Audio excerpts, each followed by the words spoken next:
Good. So welcome to everyone being here and being online. Thanks to you all for being here. We are the DoIts here in Braunschweig at the HZI. So we represent doctoral researchers. It's Moritz, Esteban, and me.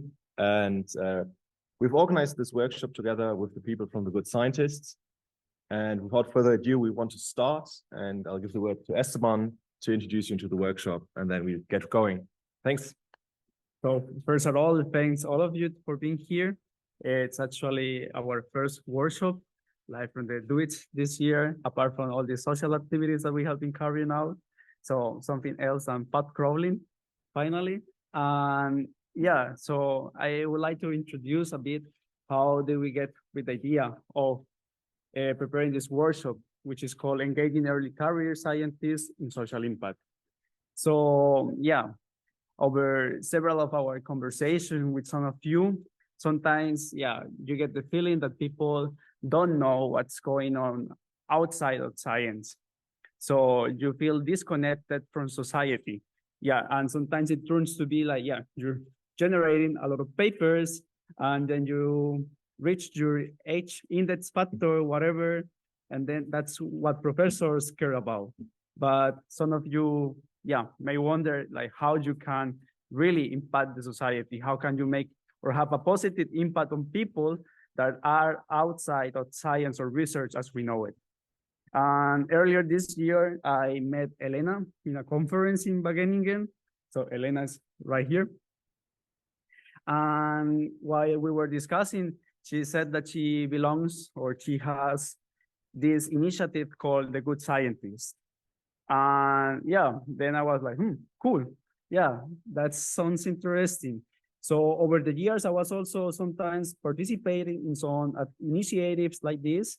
And now as DoIt, I feel that, yeah, maybe it was the time to do something, yeah, related to science policy, science communication, because we should, as scientists, know how to communicate and how to impact with what we are doing. We need to convince or try to show ourselves valuable for society.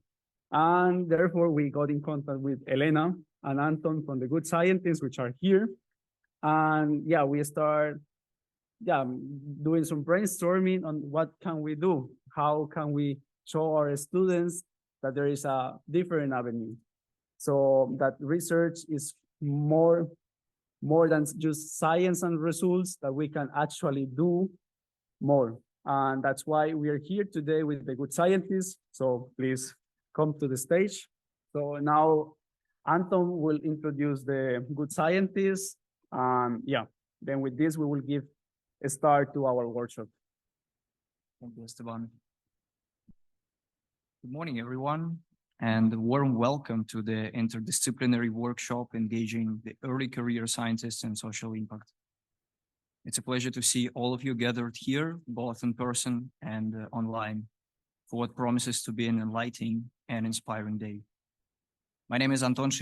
I am a co-founder and outreach officer at the Good Scientists, and I have a privilege of serving as your moderator for today's event. The Good Scientists has recently launched a LinkedIn newsletter. It calls Undoing the Ivory Tower. The idiom of ivory tower is often used to highlight the separation of science from society. And in TGS, we believe that to learn how our scientific expertise can make a positive societal change, we first need to learn its contexts. Throughout the day, we'll have the opportunity to hear from experts in various fields, from cancer research to climate change, from autism advocacy to infectious disease control. These speakers embody the spirit of proactive engagement between science and society, offering insights into their own journeys, successes, and lessons learned. We'll hear about different career strategies steered in academia, nonprofits, governmental, and intergovernmental organizations. Some presenters are engaged with social impact within their full-time commitments. Others are providing part-time or volunteering services. As we embark on this journey together, we recognize the importance of early career researchers and the pivotal role they have in addressing the pressing challenges our world faces. Our goal here is not to just gain knowledge, but to light the flames of inspiration within each of us. Whether you are a student eager to chart your path, a researcher striving to expand your impact, or a professional seeking new avenues for change, this workshop is designed to provide you with tools, strategies, and connections needed to amplify your effort. I encourage you all to actively participate, ask questions, and engage in the discussions. The networking coffee breaks will offer an opportunity to connect with peers who share your enthusiasm for driving positive change through science and policy. Before we start, I would like to extend our gratitude to the organizing team at DoIts and my colleagues from The Good Scientists for bringing this event to life. Without further ado, let's commence this workshop with an open mind, a willingness to learn, and a commitment to make a meaningful difference. Our journey begins now, and I have no doubt it will be a day filled with inspiration and insights that will resonate with you long after it concludes. Thank you for being part of this important conversation, and let's make today a stepping stone toward a better, more impactful future. Thank you. And for the first presentation, I'm inviting on stage Elena, the president and co-founder of The Good Scientists, and Anthony Weckett, International Cooperation Officer at The Good Scientists. Thank you. I should mention that both speakers will have their individual talks in the afternoon session, but for now, I would like to ask them kindly to focus exclusively on The Good Scientists. Hi, everybody. Well, I guess that we make really grateful to be here, and thank you for Esteban and the entire organizing team, and especially to Anton, who really put his best effort forward to bring all of us together here, and many interesting topics and speakers as well. So first of all, I am Elena Delpou. I am originally from Italy. You'll also hear from me later today about actually a little bit of more of an introduction of what kept me busy during my studies in the past few years. But well, today I'm here as founder and co-founder with Anton of The Good Scientists. I'm a PhD student in bioinformatics at Wageningen University in the Netherlands. So I'm here today. I just traveled from Wageningen yesterday. So, and I would like to tell you more about The Good Scientists and why we are here with Anthony and Anton. So we're here on a journey to make science actionable for social impact, and we have a model to do that. And I really hope that it resonates with the reason why you're here today, and that we can also brainstorm further on how to really make this happen in and outside academia. So let's say, why The Good Scientists? Well, my experience and the idea behind it came really from the amazing human experiences that I had in volunteering and in joining different student associations made of scientists, I mean, of young researchers, starting from their bachelor and master studies, that were really passionate of doing science communication and engaging with different stakeholders. So I was really amazed from the start of a first project that we founded in Pisa in 2019, before COVID hit, to gather students in biotechnologies, both human and plant biotechnologies, to communicate to the public actually what biotechnologies mean and why we're studying them. And I was amazed by the fact that more than 100 students from universities in Pisa gathered, and we had this amazingly huge WhatsApp group of people.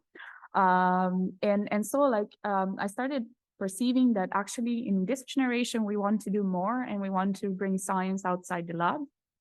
And so the idea of The Good Scientists is that this is not happening systematically right now, and we don't have, many of us, opportunities, even though we would like to make our research tangible for social impact. We're lacking those opportunities. So the idea behind it was, let's combine the scientists' drive to study the world and with the stakeholders' missions that we see out there, and the drive to change the world, and with people that are actually closely connected with local contexts. So the reason and the issue that we see was that researchers often lack opportunities to translate their studies in tangible impact during their academic career. And also not every field of science has the chance to connect with different stakeholders. And at the same time, we know that we need to deliver knowledge and technologies that we are building in academia to local contexts more effectively and faster.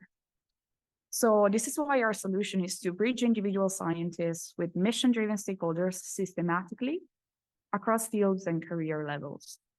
And I've with me this amazing team of 12 volunteers, extremely diverse. I mean, my guess is that you need a diverse team to build something that is truly new. So we are based in 11 different countries across Europe and North America. We have roots in 4 continents, 10 countries.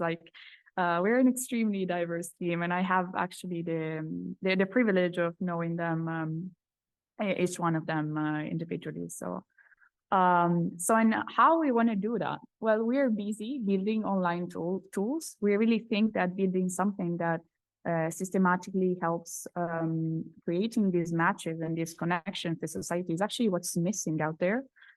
So this is why with this team, we are building a marketplace of projects through which different stakeholders can actually look for a scientist that might help them in a project or context, or working with them on something or data or anything that they might be interested in. And then a matchmaking platform, which consists in a network of scientists and experts available for free consultations. And this will soon connect actually to the ways that you can be engaged with us. We have started recently a blog newsletter, which is hosted on LinkedIn for now, which is a collection of stories and ideas and opinions to engage scientists toward positive societal impact. So please check out our LinkedIn, follow us, and actually you also have the opportunity to engage. If there are opportunities, opinions, or stories that you want to share, we'd really be welcome to have you as a guest author and to also tell your story through our newsletter. So what we also want to do, and this is connected also to the reason why we are here, is that we want to catalyze a community around science society engagement by connecting with university technology transfer offices, with educational institutions to hopefully have social impact be included in science and technology studies, and to advocate for the inclusion of societal engagement in academic careers, which we think would be great. So, well, stakeholders that we want to serve. So we have defined this expression like mission-driven stakeholder or mission-driven organization as our potential target.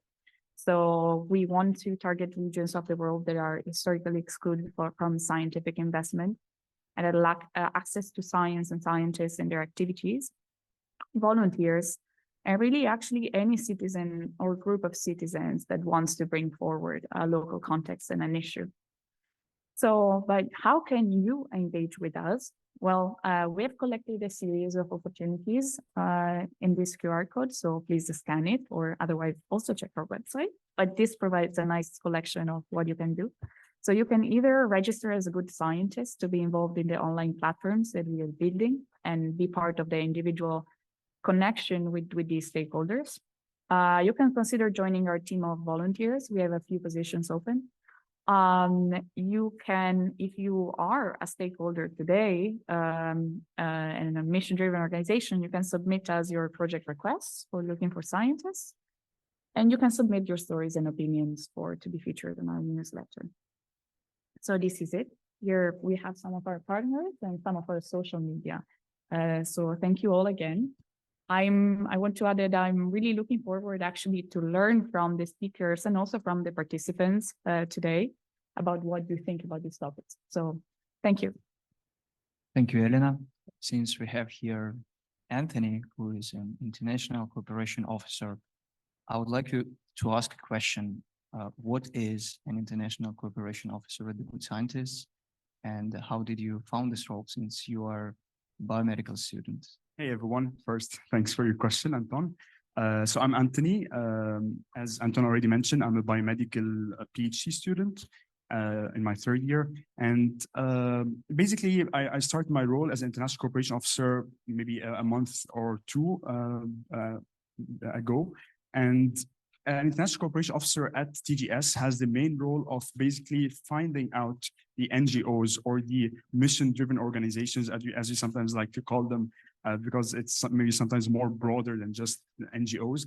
So our mission is to find those NGOs that may benefit the most from the kind of service, from the matchmaking service that TGS provides. So we reach out to organizations who we think may fit the profile of an organization that may have some projects that would benefit from scientific expertise or from technical help. And of course, as Elena also mentioned, our focus mainly is not on huge organizations, because those usually do have the resources to seek out more technical help. So we want more volunteer-based organizations that are, or as Elena said, maybe citizen groups that want to work on a certain projects and they won't have as much resources, so they can connect to scientists and experts who can help them. So this is our role, and I'm not the only one also at TGS who works as international cooperation officers. We have two other people also in the team, and now that's our main goal. And maybe one more thing, if you also know in your community, or if you yourself are involved in an organization that may benefit from what TGS does, or basically that may benefit from scientists helping them on certain projects, then of course please reach out to us, because we're on the lookout for you basically. Thanks, Anton. Thank you, Anthony. And I would like also to add that initially there was an idea to call our organization the Good Plant Scientists, since most of us are coming from plant biotech.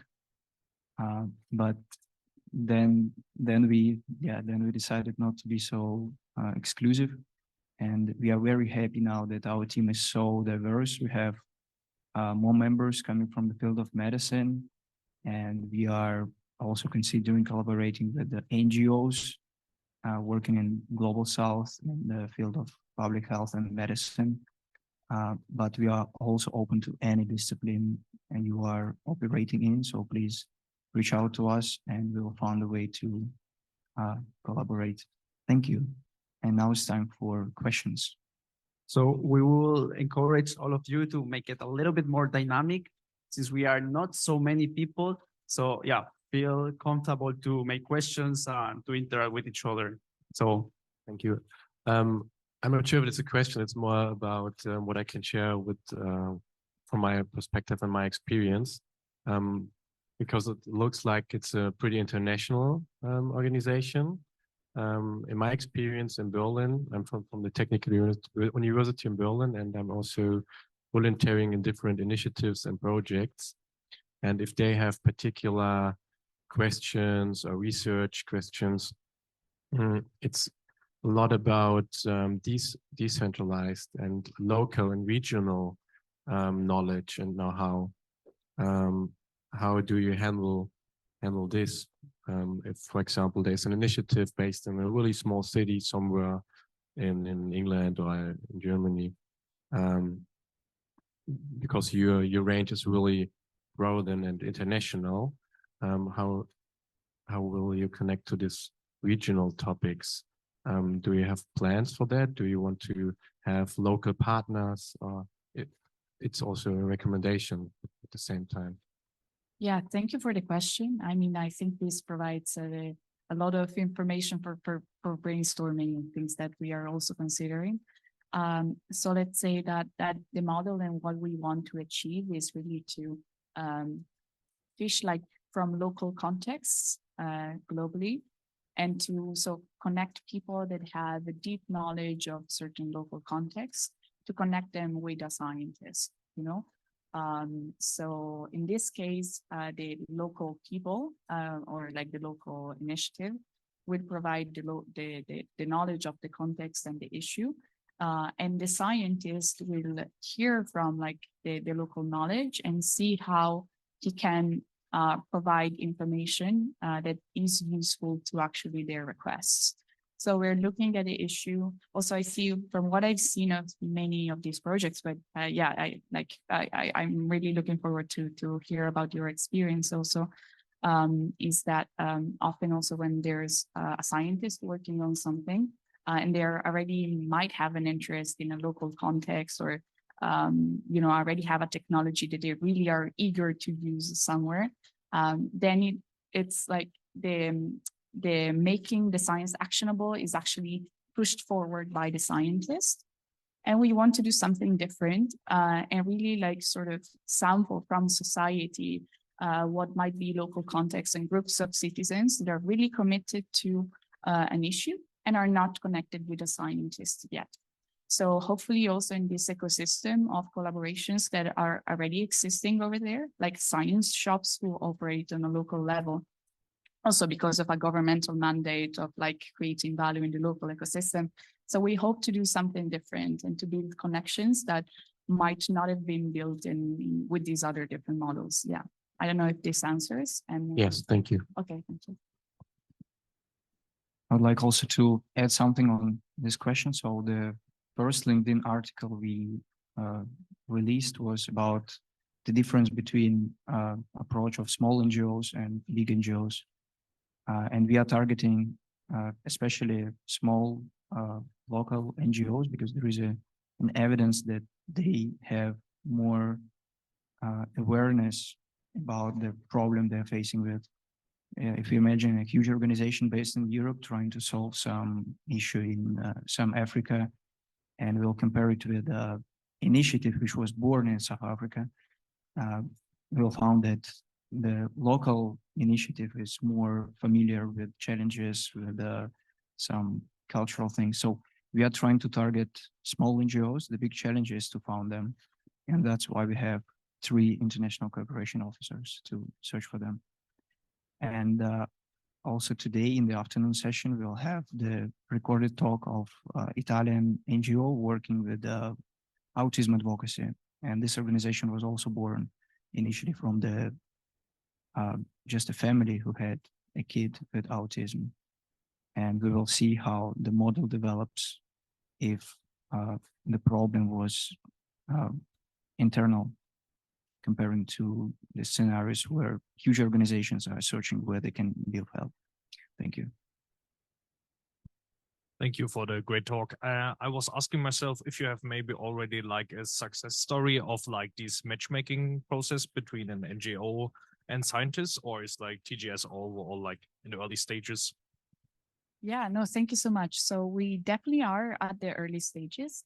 I think that Fondazione Bambini Autismo provides, though, a good case study, though we were not working with them yet at the time, but we have a few stories that we'd like to tell to like explain how like novel matches can be made. And in this case, well, it will not be shown, it will just be shown briefly over the video, but it was actually the building of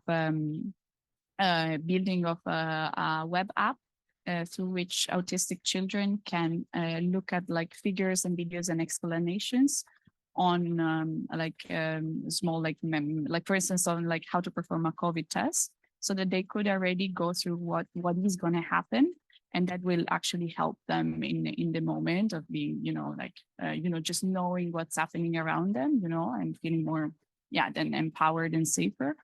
And that app was built thanks to a collaboration with I think it might have been a master's thesis student who developed actually also the software for the app.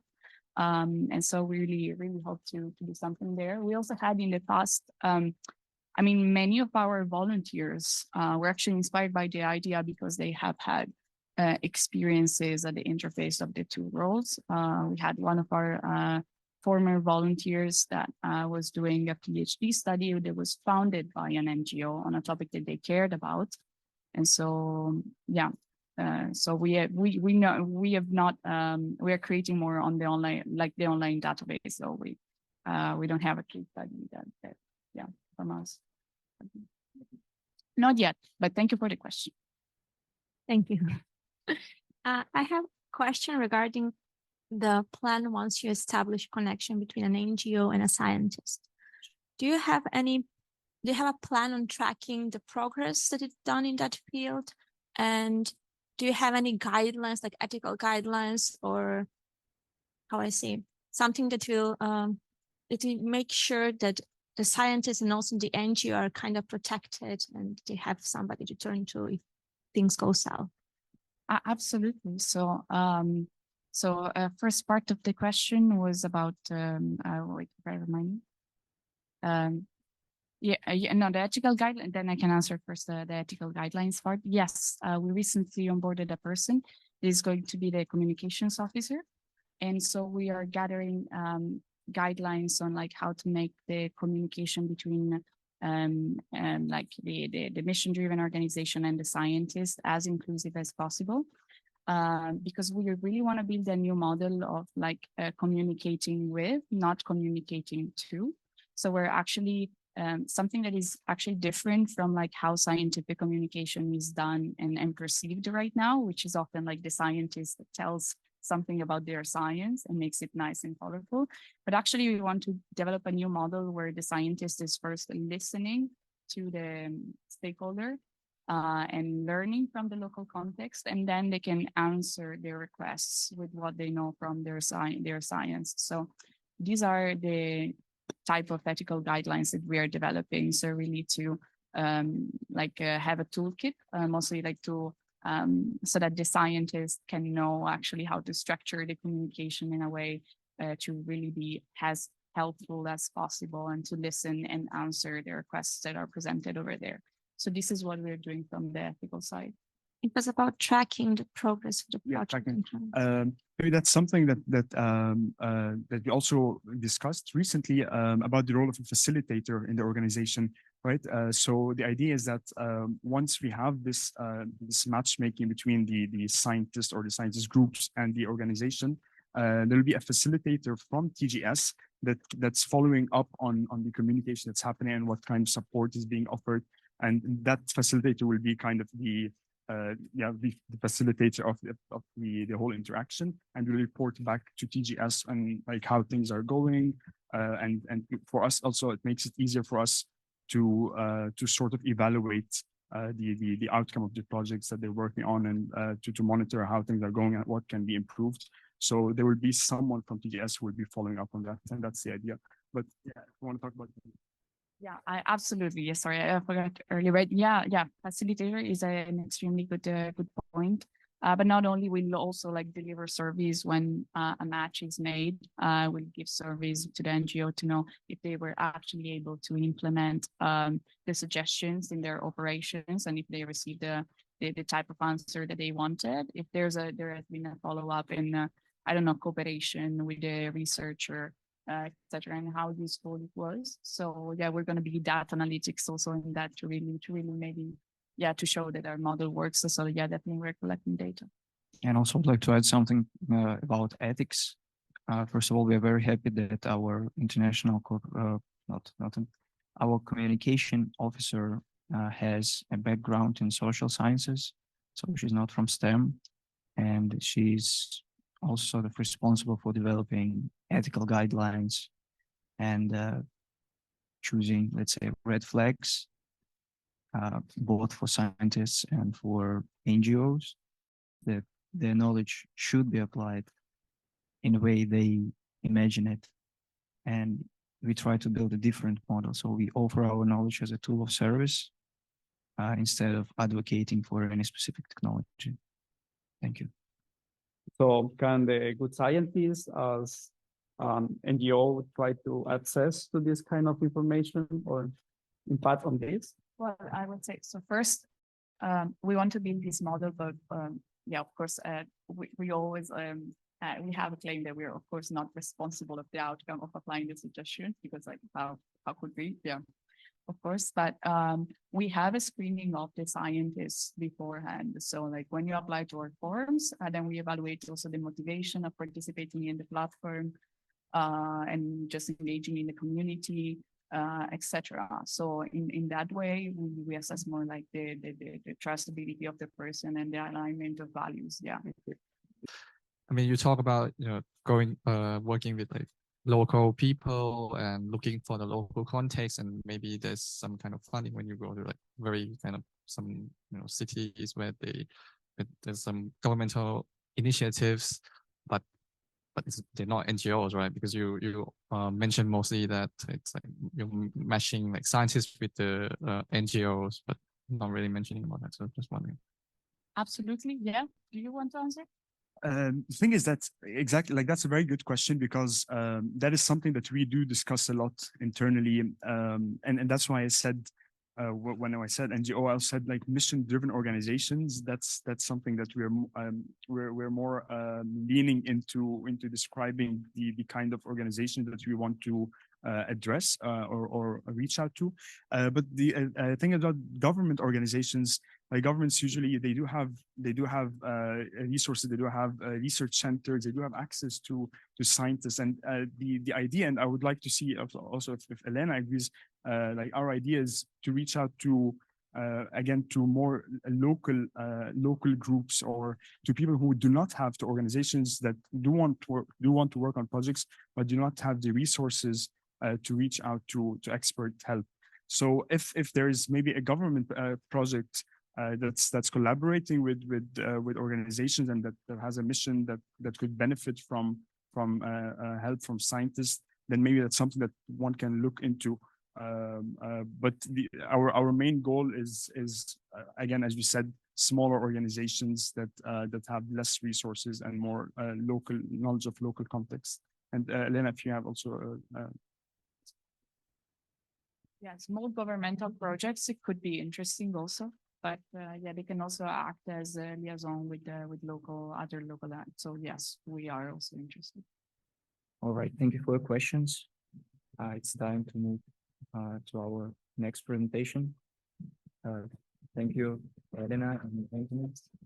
And if there will be more questions, we can continue with them during the coffee break. And our next presentation is from Dr. Tobias Hoffmann. Dr. Hoffmann did his PhD in biomedicine, and shortly after he won a competition to become Schumann trainee at Scientific Foresight Unit of the European Parliament. Currently, Tobias serves as a policy officer at Federal Ministry of Education and Research, Germany. Thank you very much for the introduction and the opportunity to speak here. I was asked a bit to tell about my own way of transitioning from cancer research, so life sciences, to science policy. And I guess I thought I would do it also this way. I will just present how I have transitioned. And I guess it fits also well to what you discussed. I mean, it's probably not this NGO way, but it's more what science can do for society. And I think this is what science policy ultimately is about. So I will just start. And I thought I start here. And this is an advice that a former PI of me gave me. And it said, wherever you go, with whoever you work, your PI, and you will never have the same interests. It's a temporary partnership. Interests overlap, but will never be the same. And I really liked this advice, and it was very useful for me.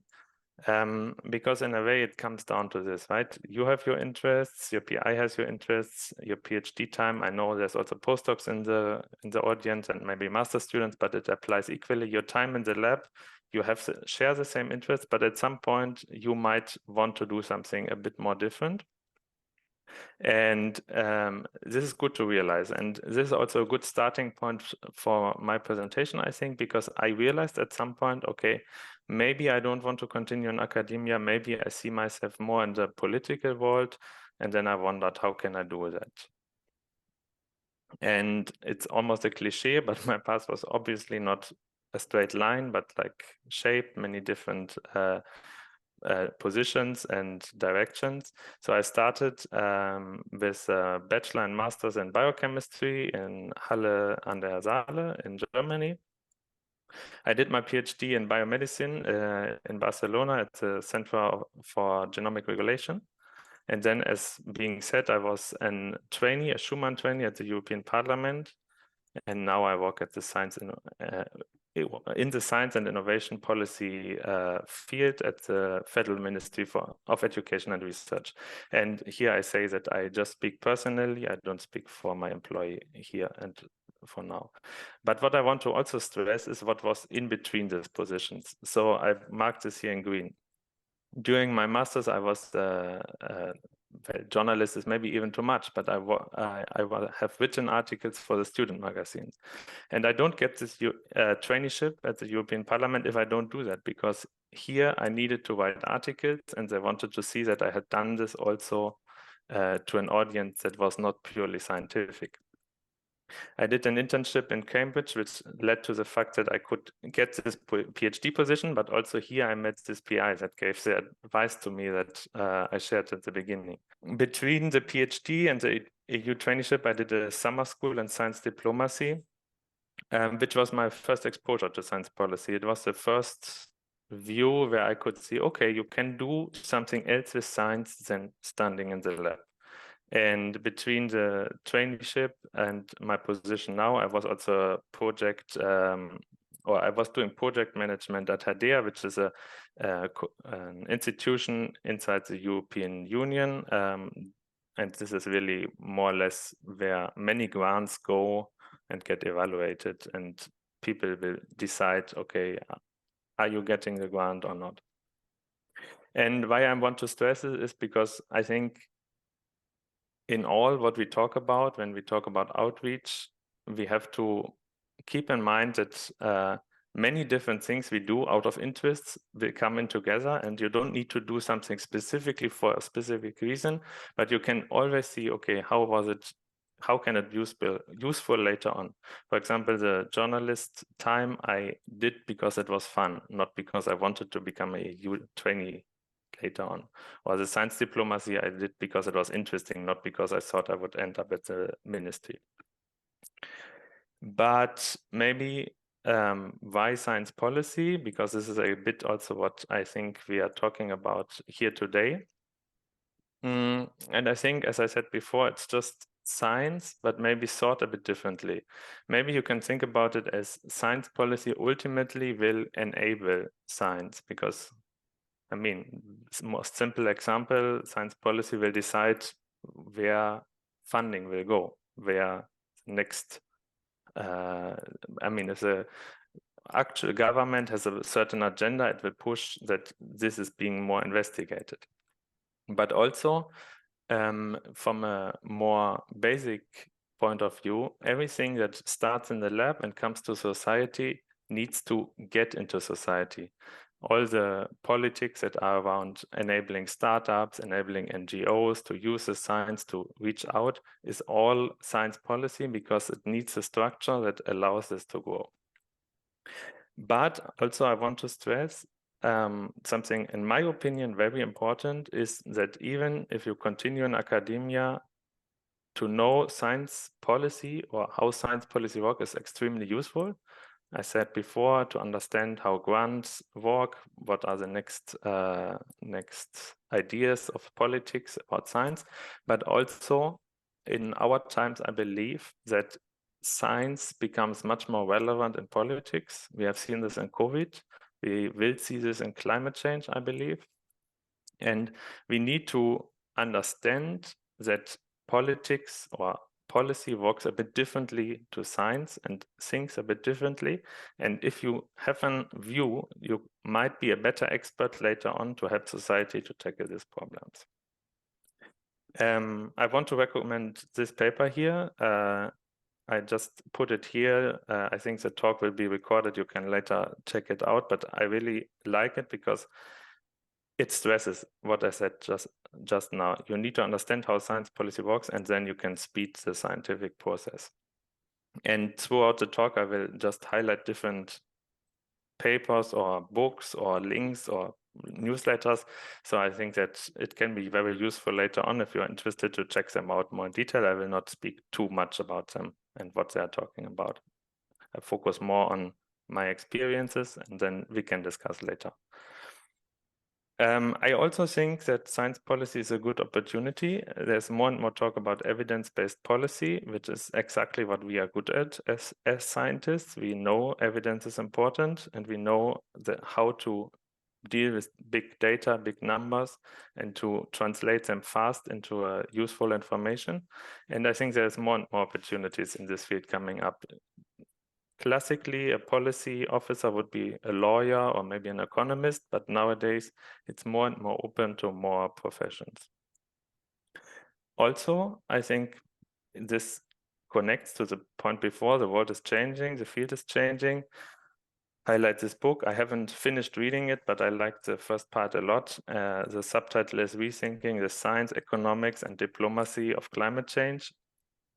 And I think this also fits together an important thought, because our problems are much more complex than they have been in the past. Like take climate change, if you just, or even COVID, if you just take one discipline, you will not solve it. If you just ask the virologist in COVID, you will close everything and it makes scientific sense. But if you ask the social sciences, they will say, well, if we close everything, there might be effects later on mental health, that also needs to be considered. And so more and more of our societal challenges become bigger and require many disciplines working together. And I think this is also something that changes in policy. And I think that opens another way for natural scientists to also engage with policy. And this is more a personal view. I think we need the expertise in policy itself. It's not enough to just be the advisors or to be called by the politicians and tell our opinions. I think we also need to understand what is happening, and we need people that understand both ways. There's a funny book. This one I actually haven't read, but I want to read it. But it's basically about the consulting industry, and that it's not so good, because just asking constantly for an industry to advise might de-incentivize understanding the problem itself. And if you think about AI, I don't know. I don't want to be thinking of a world where the policy officers in the government don't understand how AI works. And so I would say we need AI scientists in policy. Want to go on maybe in describing what for me would be science policy. It's not a definition, it's just how I would say it. And I think policy enables science. That's one part of it, meaning policies that bring in funding or decide which lines of research should be focused on in society. Let's say climate research. But it's also policy that is shaped by science, and the AI revolution is actually an example. There is a technology that changes the world, and now policy needs to adapt, and policy needs to understand the science to make useful policy out of it, so that we as a society can benefit. By the way, in the life sciences, is equally the same. I mean, if we talk GMOs in agriculture, if we talk CRISPR in germlines, you always have issues that the science has advanced and the policy needs to adapt to it. I think also that a lot of science policy can be science management, and this can also be at universities, at NGOs, at scientific institutions, basically connecting people, basically doing what you described, what the good scientists do, being a connector between different worlds. I also think that innovation and transfer policy is to an extent science policy, even though it has more an economic viewpoint often, but how to get what we research in the labs to the world, to the market maybe even, is also important and is shaped by policy a lot.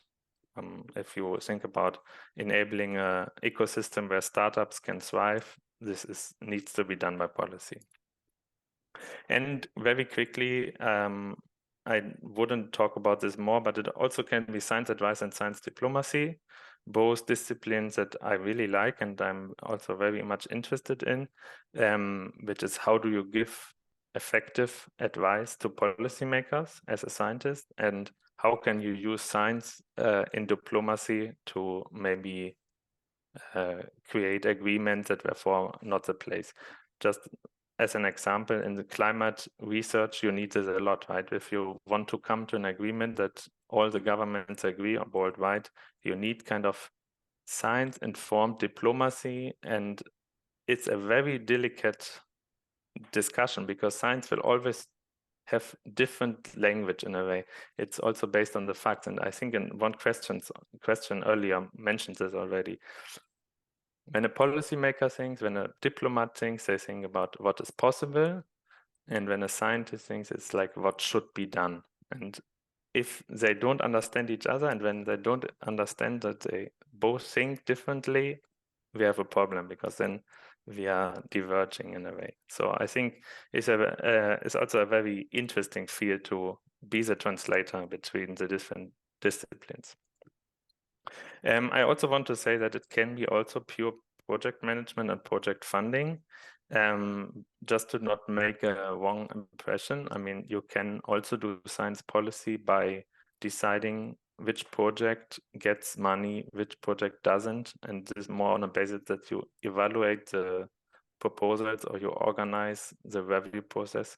For example, at the ministry, we do this a lot, right? We give money to researchers and we have to decide, okay, who gets the money. So this can also be part of it. Here, just two links when you are interested in what I said before, science diplomacy or science advice. These are two organizations that are a very good starting point. Again, I just want to highlight them here. If you later come back to the talk and want to check it out, very good resource. And from here, you will find more links, more interesting stuff. But let's say I had to do it again. So what I mean by that is I had to transition again from working in a laboratory to science policy. How would I do it in case somebody of you is interested or considers the same? My first advice would be don't be afraid to lose time. And this I mean in the sense you will spend time on stuff that doesn't help your project in the laboratory, meaning it will not bring you closer to publication, but you are interested in it, right? So it's worth your time. And whatever you can learn, who knows how it will be useful later on. So don't be afraid to spend 2 hours and listen to a talk. Then I would say attend sessions.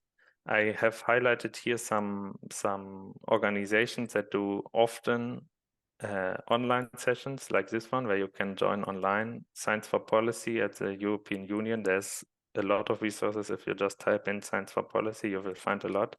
The Spanish EU presidency right now pushes this a lot. So it's also good resources to check it out. The Young Academy does a lot. I think you have a talk from them later on, I think in the afternoon, do also great stuff. There's a Journal of Science Policy and Governance that particularly encourages young scientists to engage with policy. They do a lot of courses, how you write policy briefs, how you write policy papers. You can even think of writing one for yourself, then you have a paper, but maybe not a scientific one, but a policy paper. It can be also an interesting way. The American AAAS is also a great resource. They do a lot of schemes, mainly in the US, but it's interesting to see how it's done in the US, much more professionally than in Europe, I would say. And if you are really interested, this conference here on the right, I would really highlight. I have attended last year in a similar one. It was great. I mean, of course, I cannot know if this one will be equally great, but you can also attend online. The program looks cool. It's free, so check it out if you're interested. Another tip, be active on LinkedIn. And especially in Germany, I feel people are a bit hesitant to use LinkedIn. I don't know why, but you don't have to have a profile. You don't even have to do a picture or everything. I would recommend it, but you don't have to. You can just look around, follow people. I mean, many people don't know, but in LinkedIn, you can also just follow. You don't need to connect. And then you see all the postings as well. You can see here, I just highlighted the good scientists, what they have introduced to this workshop. You will see people are linked down here. So the event is co-organized and then all the names are there. So these are names you might want to follow if you're interested in the field, because they do similar stuff. They will post similar stuff in the future. So like this, you can engage with LinkedIn. As I said, follow people. And if you have a question, don't be afraid to contact people. Also, I have made the experience that it was extremely helpful to have LinkedIn. To be honest, it was also extremely helpful to have Twitter, but I feel Twitter is sadly dying a bit. So I think more and more will move onto LinkedIn. So that would be a recommendation from my side to also use this social networks. And then consider exposure. Again, I highlight this paper. Understand how science policy works will help you to speed scientific process. So consider to expose yourself to science policy and see if you like it, or maybe if it's not for you. You can do summer schools. They are often come with a price tag, but as I said, the science diplomacy summer school I liked a lot. You can do this EU internships that I also did. There's a Schumann trainee program that's from the European Parliament. And then there's a Blue Book trainee program that is from the European Commission. You get a bit of money, it's not a lot. And you are, when you are finishing your PhD, more on the older side, but I didn't feel this was a problem because also you are more useful to the units at the European institutions because you just know more, you have more experience, you have seen different bosses, different PIs, so you can adapt quicker. And I mean, there's 2 deadlines every year, I believe. So if you just check it out, you can see if there's units that interest you, and then you can just apply, see what happens. I have felt this was a very good exposure. It was a super cool experience to be in the parliament, to smell this European spirit, and maybe even consider interrupting your PhD. I think this would be extremely useful. It's 5 months. I don't know. I think this is a very great program that should be advertised more to the natural sciences, because again, we only have lawyers and economists in this group and political scientists. Then there's science policy pairing programs, and there's a lot. If you just Google the term, you will find some. Most of them are very competitive, but still, I think it's nice. I have heard now that you plan something similar with NGOs. I think this is also a great way to engage. And there's conferences. I highlighted the one before from the European Union, and there's another organization that is called ESOF. I actually don't know what it stands for now, but they have great conferences. So also a term you might want to Google if you are interested. And one can always read a bit, right? There's a lot of papers on science policy, especially for scientists. I mean, I highlight here another one that I liked a lot, really a lot. I mean, it's a great starting point. I mean, if you read one, I would say this one after this talk. It's Engaging Early Career Scientists in Global Policymaking. And it's basically a paper about what I talk now, how to do it, why it's important, and why more people should do it. And a final tip would be to get yourself on newsletters. I highlighted here on the right a few. Science Business newsletter is very nice for what happens in Brussels, and a lot of science policy happens in Brussels when you are based in Europe. The COVI newsletter, I actually don't know how I should read it, but it's also nice. It's also a lot about positions, so you can get an idea what kind of jobs are around in this field. Another one that is very nice is from the EGU Science for Policy newsletter. These are actually geoscientists, so they are not well, they are natural sciences at the end, but it's not like life sciences, but they focus a lot of their attention on how to do policy and how to engage science with policy. So it's really a good resource. If you are interested in international cooperation, you might want to consider the cooperation international.de newsletter. Science Geist is another science policy newsletter that I like. The GRC newsletter is cool. This is another European institution. Again, I highlighted it here because maybe people want to come back later and check for themselves. Maybe don't overdo it at the beginning. If you just get 20 new emails and you don't read them, then it can be also discouraging. But 1 or 2 I would start, and you can see if you like it or not. So yeah, that was it. I'm happy to connect, discuss. If you have any more questions, maybe we can try to get the video running one more time. Happy to ask any question, also to ask, but also to answer any questions. Thank you, Tobias. We have about 5 minutes for a brief discussion. So if there are any questions. Thanks a lot, Tobias, and thanks also for the talk. Could you maybe give us a little idea about what were the big challenges for you from changing from like a totally evidence-based atmosphere to like getting into this political environment? Challenges, I mean, you have to switch your mind a bit, right? I mean, like if you're, for example, if I'm now, let me make an example from the European Parliament. If there's a discussion, if we are talking GMOs, gene-modified organisms for agriculture, in the Parliament there was a strong feeling, this we don't touch, that topic we don't touch, because if we touch it, we get overrun by peoples from both sides, and it will be just a huge mess to clear it up, and we will not get any further.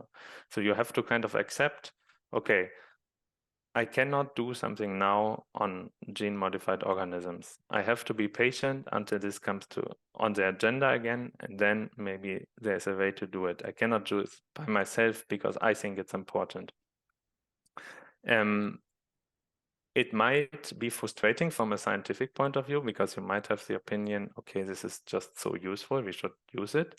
But then from the policy side, it's not very useful to open this box now, because maybe then you actually harm the progress because it will be just so counterproductive and so disruptive, the discussion.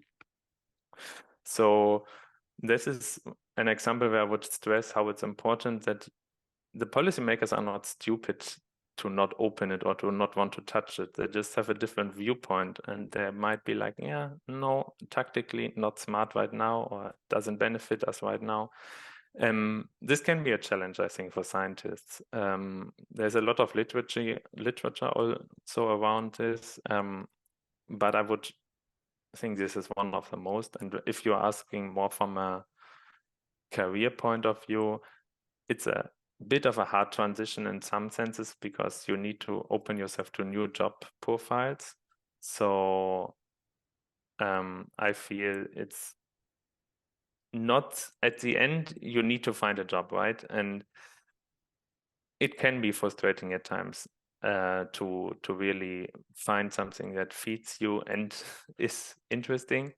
But I don't know, at the end it took me 1.5 years, I think. Which was, I don't know, I didn't feel it was so long. I learned a lot on the way. So I would also not say it was impossible to do. Yeah, thanks a lot for the answers. Thanks. Hello, thanks again, Tobias. I really engaged and resonated a lot with your talk. I just wanted to ask on something that you mentioned, like so you finished your PhD in the biomedical sciences and then you transitioned into a career in science policy.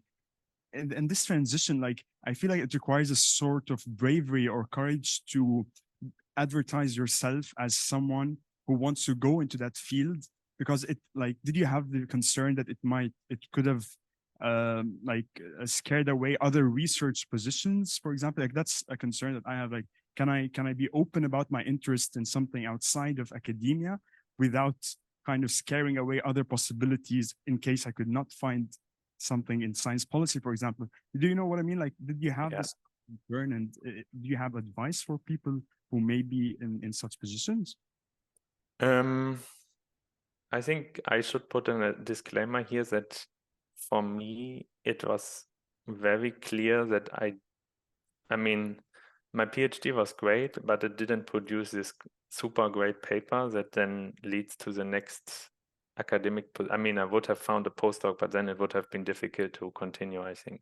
So I had very clear in mind that I wouldn't continue in academia. So in a way, I was not scared to lose my way in academia because I was sure I wouldn't continue that path. So this is a disclaimer. But then again, I don't think you need to be afraid. I mean, I think what scientists are afraid is to be associated to a certain position. Like, you might be afraid to open yourself up to a controversial debate. I think this is what science deals right now with. I mean, if you take the virologist during COVID, they become polarized and were maybe not treated well for what they were doing all the time. But I would say you don't need to be afraid, because there is a lot of ways to do it effectively without damaging any bridges, I believe. So for example, there's a very good book on science advice by Roger Pilke Jr., it says, and it has like 4 ways of giving science advice. I can, if you reach out to me, I can link you to the pages later on, but it's basically saying, okay, what you do as a scientist is you give options, you give scenarios, and then the politician decides what to do. And I think this is a very healthy way to think about it. And again, I don't think it will harm your career in a meaningful way, because, I mean, let's say you join a postdoc lab and then the PI says, yeah, but I'm not convinced by you because you are focusing your energy on other topics as well. I mean, I would always say that's a major red flag for a PI to join. So I think, again, what my first point was, right? Don't be afraid of losing time or energy, because down the road it will help you, yes or yes. I mean, you will be a better professor at the end when you know science policy. So imagine a politician calls you as a professor and asks, like, so shall we do germline mutations in embryos, yes or no? And you know the science of it, but you have never engaged with policy. That can be extremely overwhelming. So I don't know. I would be just positive about it. Now we have maybe time for only one last question. And online, one of our participants asked, maybe in this field, like, if you want to engage in policy, then what kind of soft skills are important for this field? I think communication, of course, in the sense of being able to put your mind around a different way of thought.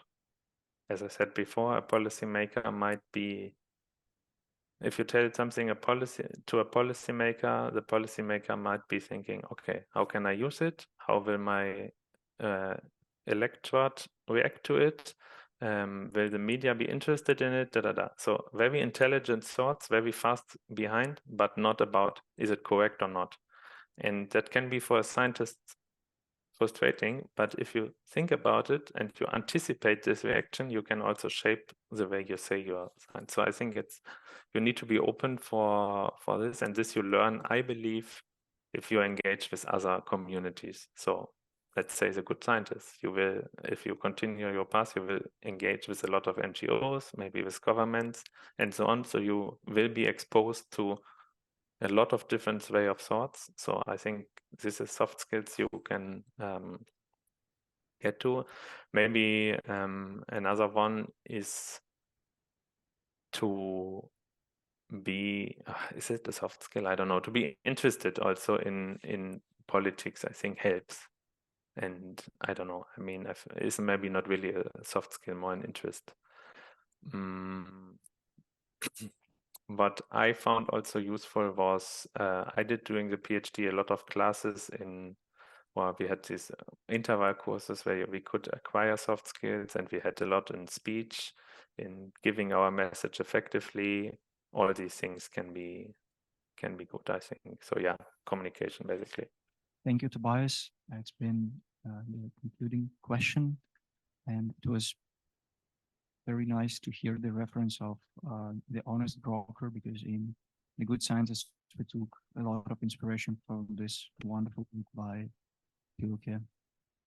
Okay, the floor is yours. Thank you very much. Yeah, first of all, I want to say thank you for you and the team for organizing it. I feel very welcome here. And before you're wondering, it doesn't look like Agatha here. Anton already mentioned it. We just switched. So you will hear Agatha, my colleague, after the coffee break. I'm Michael Jacobs. I'm representing the science shop Kubus of the Technical University of Berlin today. And particularly, I would like to give you an example of our work about a project, what is called Citizens Create Climate Knowledge. But please keep in mind, I have to consider that I'm just part of the Kubus team since this year. This was a project before my time. So probably excuse me if I can't answer all of your question in detail afterwards. I would try my best, but I'm sure still I can give you a good overview and put in also my own perceptions. Starting point of this project was in summer 2019. We have a department of climatology at our university, and they had an idea of a citizen science project. In particular, the idea to measure climate change with self-made measuring stations. And at the same time, there were a group of citizens, they realized in their neighborhoods, they had, in this case, it was Pankow in Berlin, that they have different feelings and sensations of temperature within the same district. So if they moved from one area to another, it was quite a difference.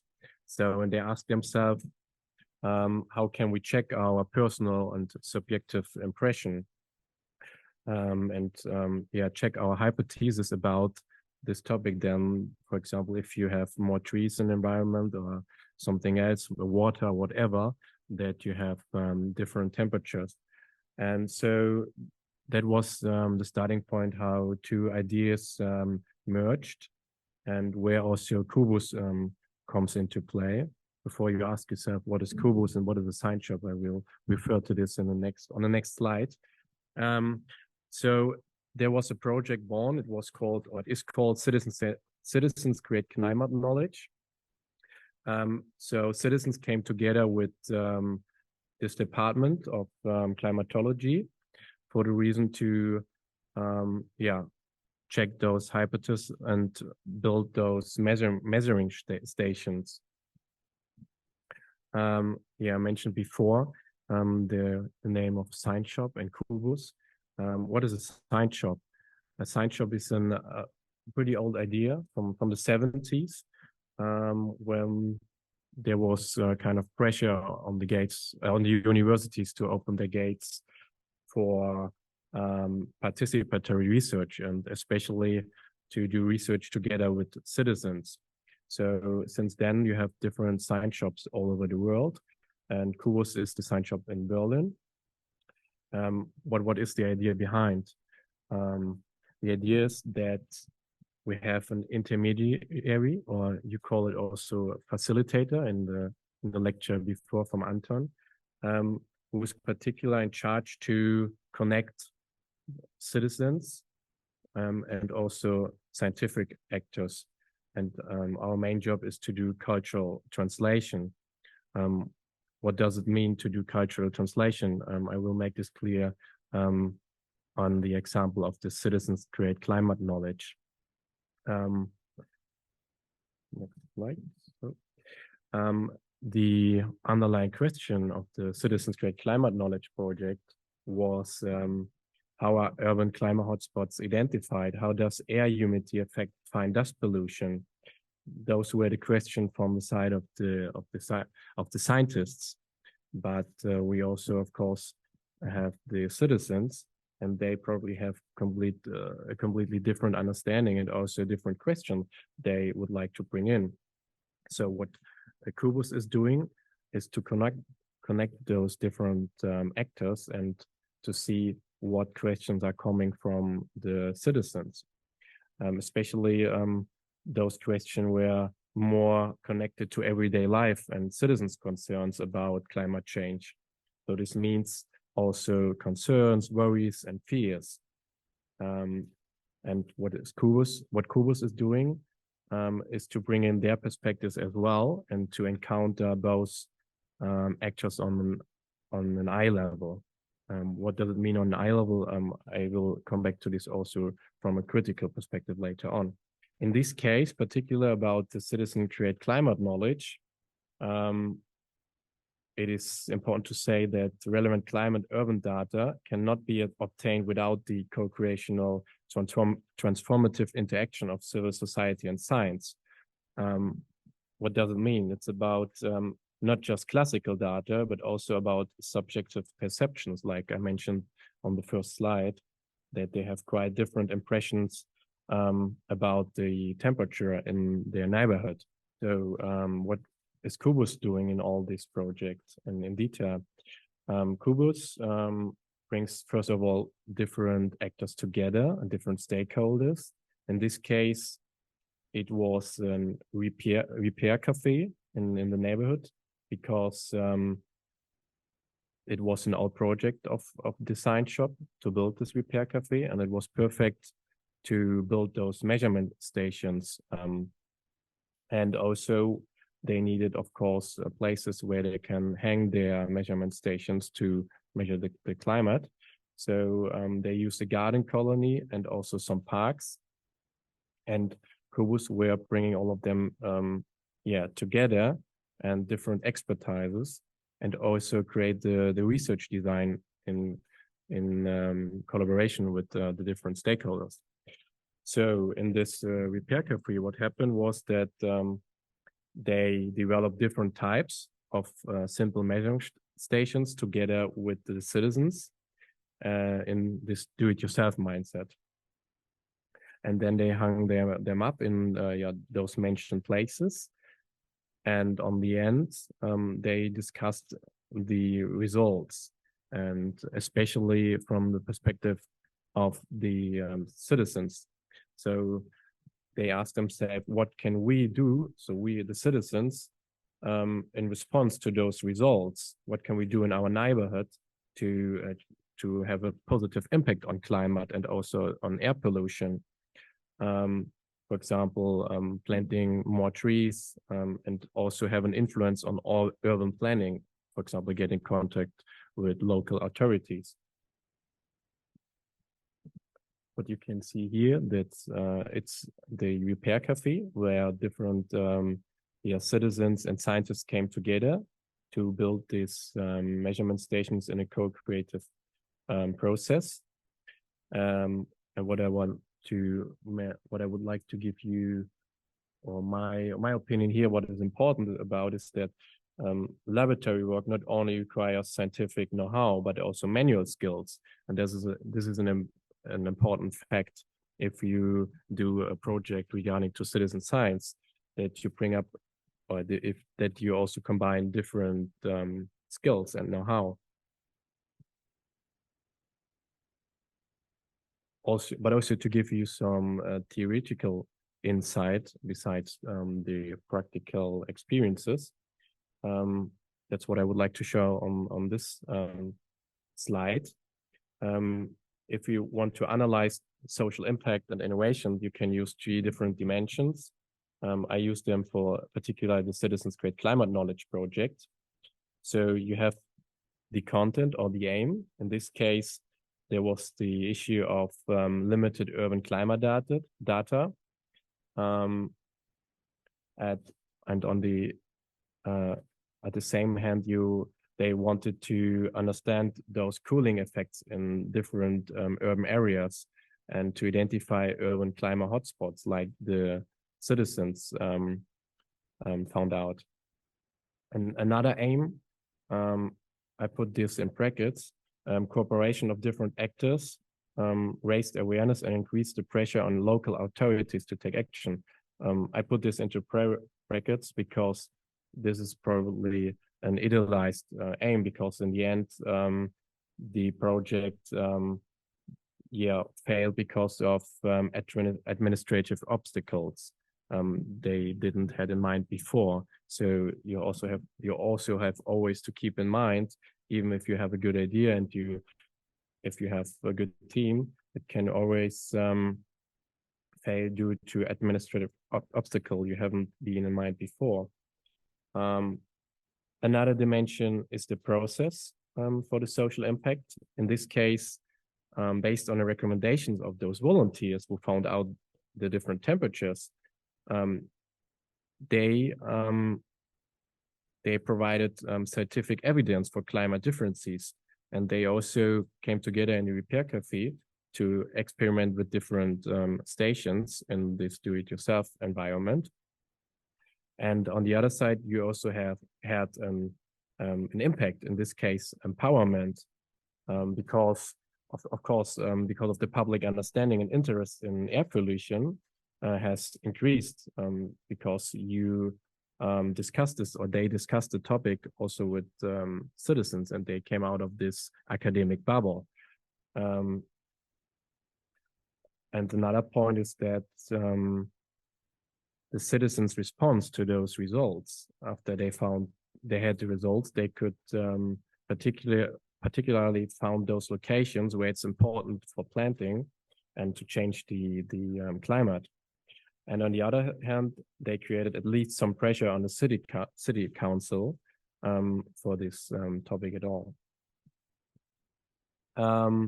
What you can see here on this slide, I would like to refer more to how this cooperation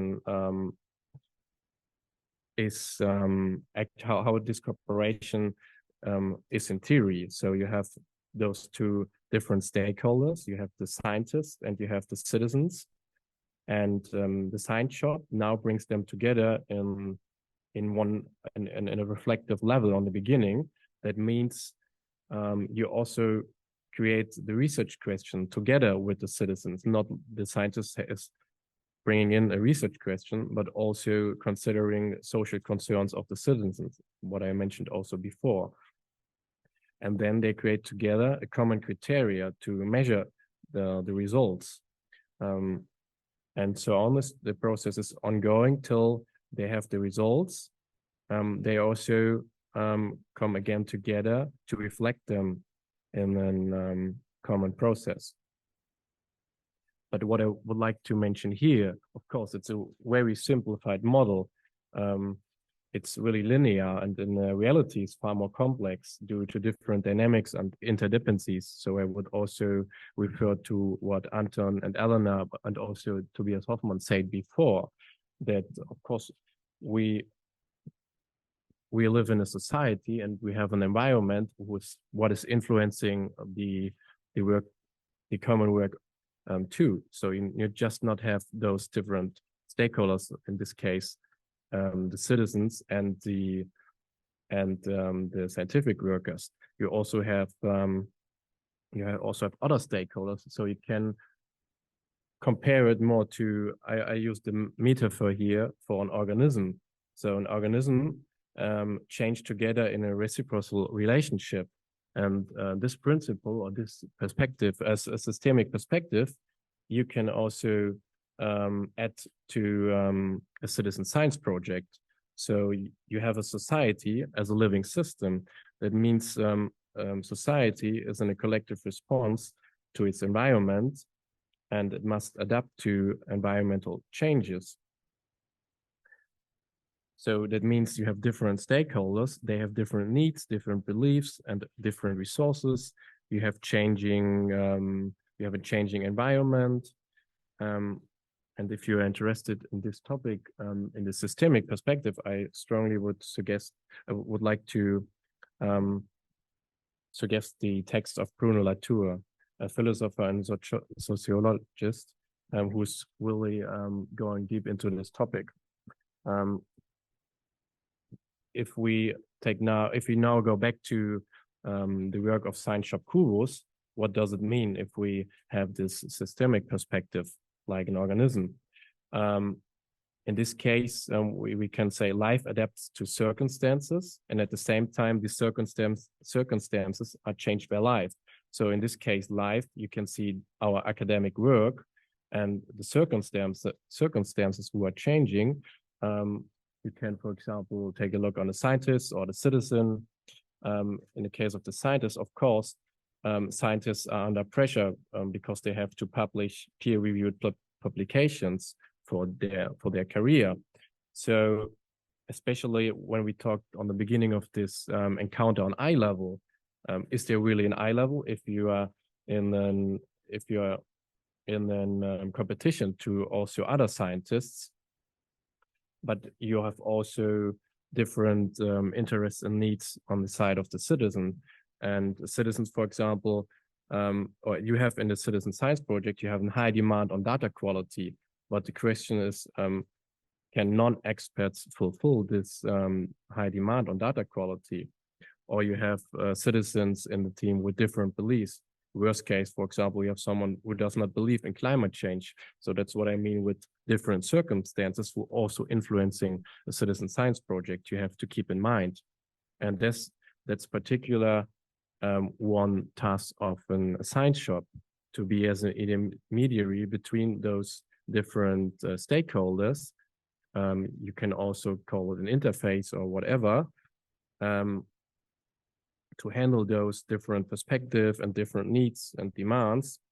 Or in the case of particular of this project of Citizens Create Climate Knowledge, they were also the stakeholder of the administrative authority.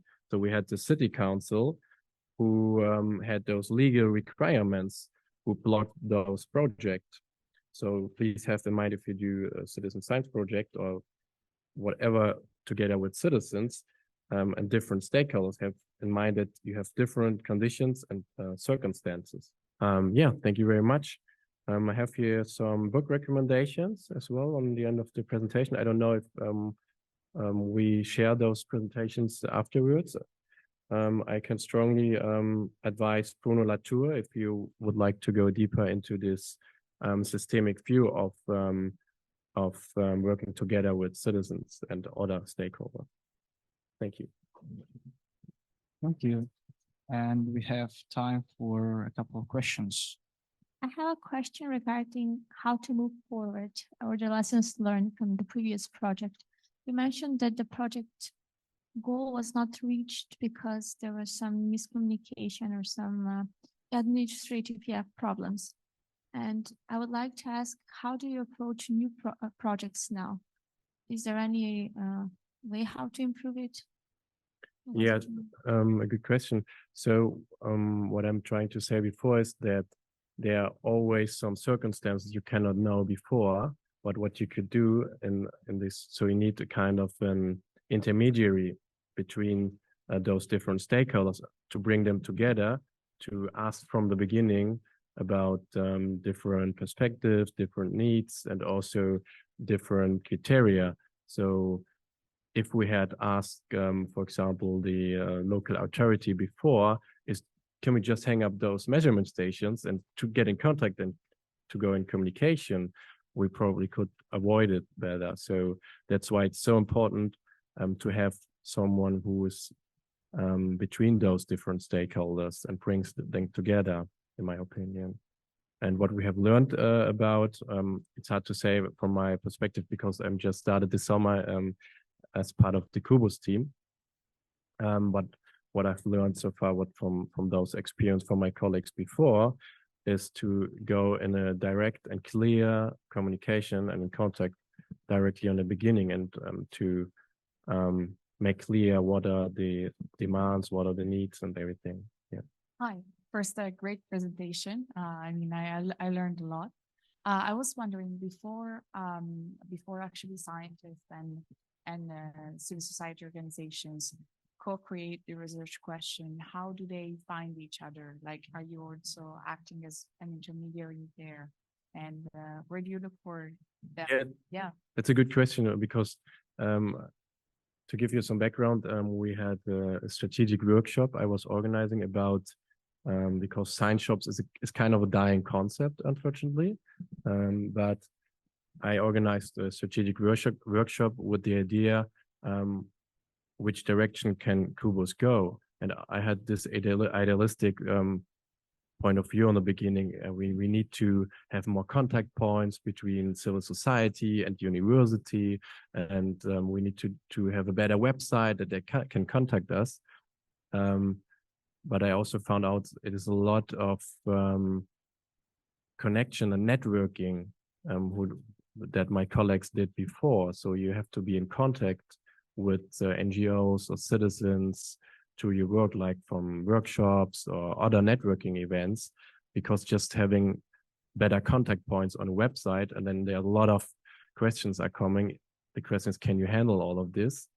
So I found out at the moment it's more about this informal kind of working together. So for example, and people are bringing in their own topics, and all. For example, my topic is the food system and the food transformation. So I bring in this viewpoint, and I'm working together with civil society organizations in the food sector. So I'm in contact with them. So I know in detail what questions they really have. So there's another colleague who has a water topic about water recycling. So that's the best way to be in this field and to see what are the real issues. And if you with one step also in this field. So one part of myself is in a science shop, and the other part is also in different initiatives and NGOs. So that's probably the best way to get in contact with research questions from the side of the citizens. Or, for example, we also have that's my colleague will tell you about afterwards. We have project laboratories. That's from students who organize different workshops, and they also bring in, of course, their perspective. Thank you. Really nice talk. I have just a question. How are you, or the Cubus is also doing then the science communication like afterwards? Like when the project is, so to say, finished, are you also like, how do you tell to the people the results? Because when you now think about climate change and maybe you want to also like influence local politics of city planning, because the people who are participating are already interested in the field, but they should also tell the majority which are living like in this local corner, so also invested like in this part? First of all, the results are open source. So that's a political statement also from a science shop to make results accessible for everyone. And of course, there's that's what I mean with cultural translation. We not just can give them all the data and do whatever you like with it. So also to translate this in language everybody understands. And also we refer to the questions, particularly of the citizens. So we talk also not in an academic language, and that's an important part, I think. So Thank you for the talk, and we are looking forward to hearing more about Science Shop Cubus after the coffee break. So please be back sharply at noon. Thank you.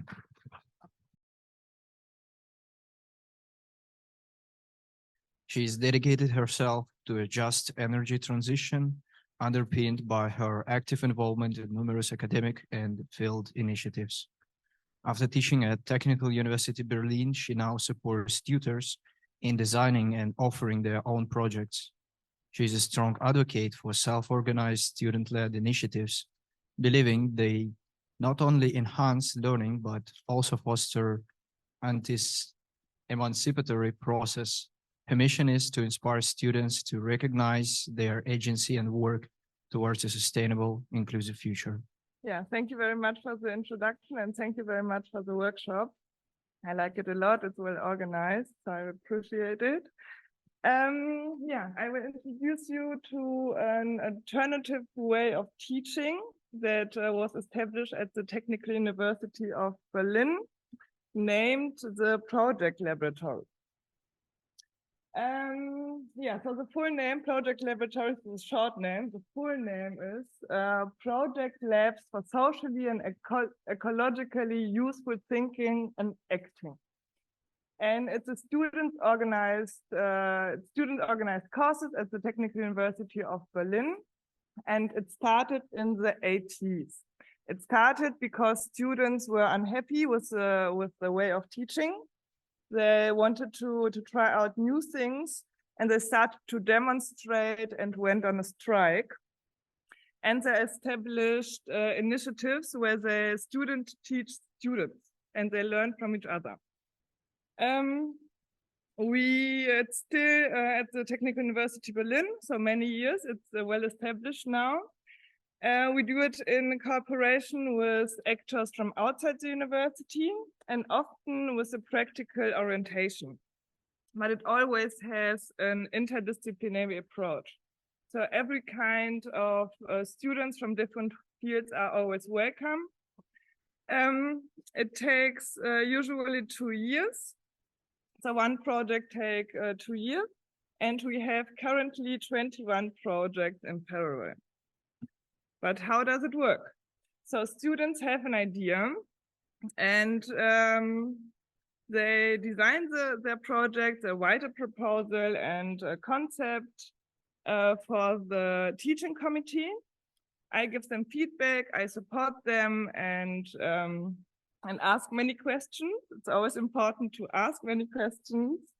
And if the teaching committee likes the idea and they receive funding for their own project, they can carry out their project independently together with other students, which means they are doing a seminar, right? We have 2 tutors.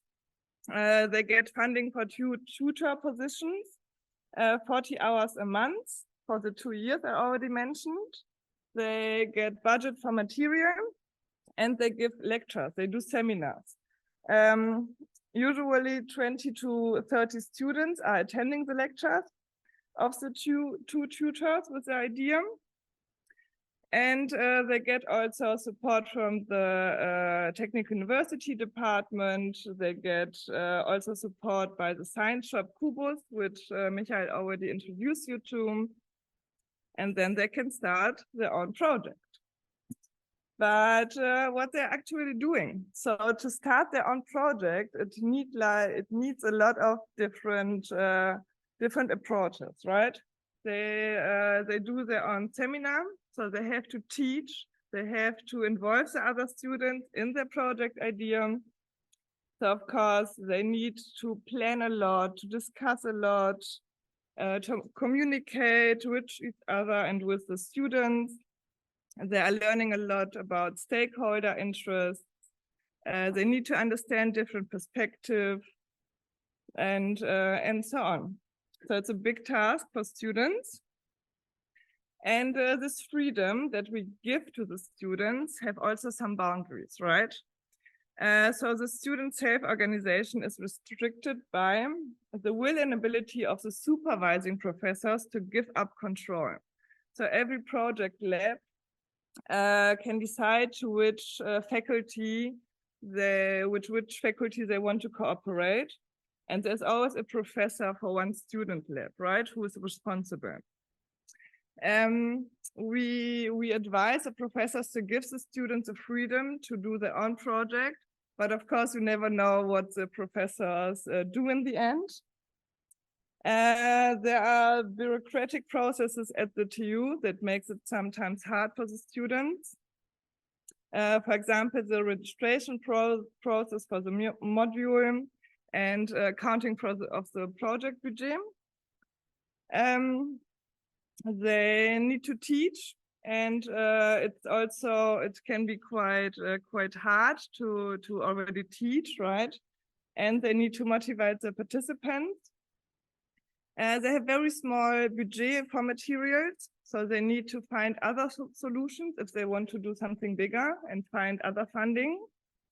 And the supervisors are also very limited in their time to supervise them, which also gives them freedom, but also when they struggle, they need to find solution by themselves, right? Which is also a big opportunity for them to learn. How do project labs cooperate with actors out of academia?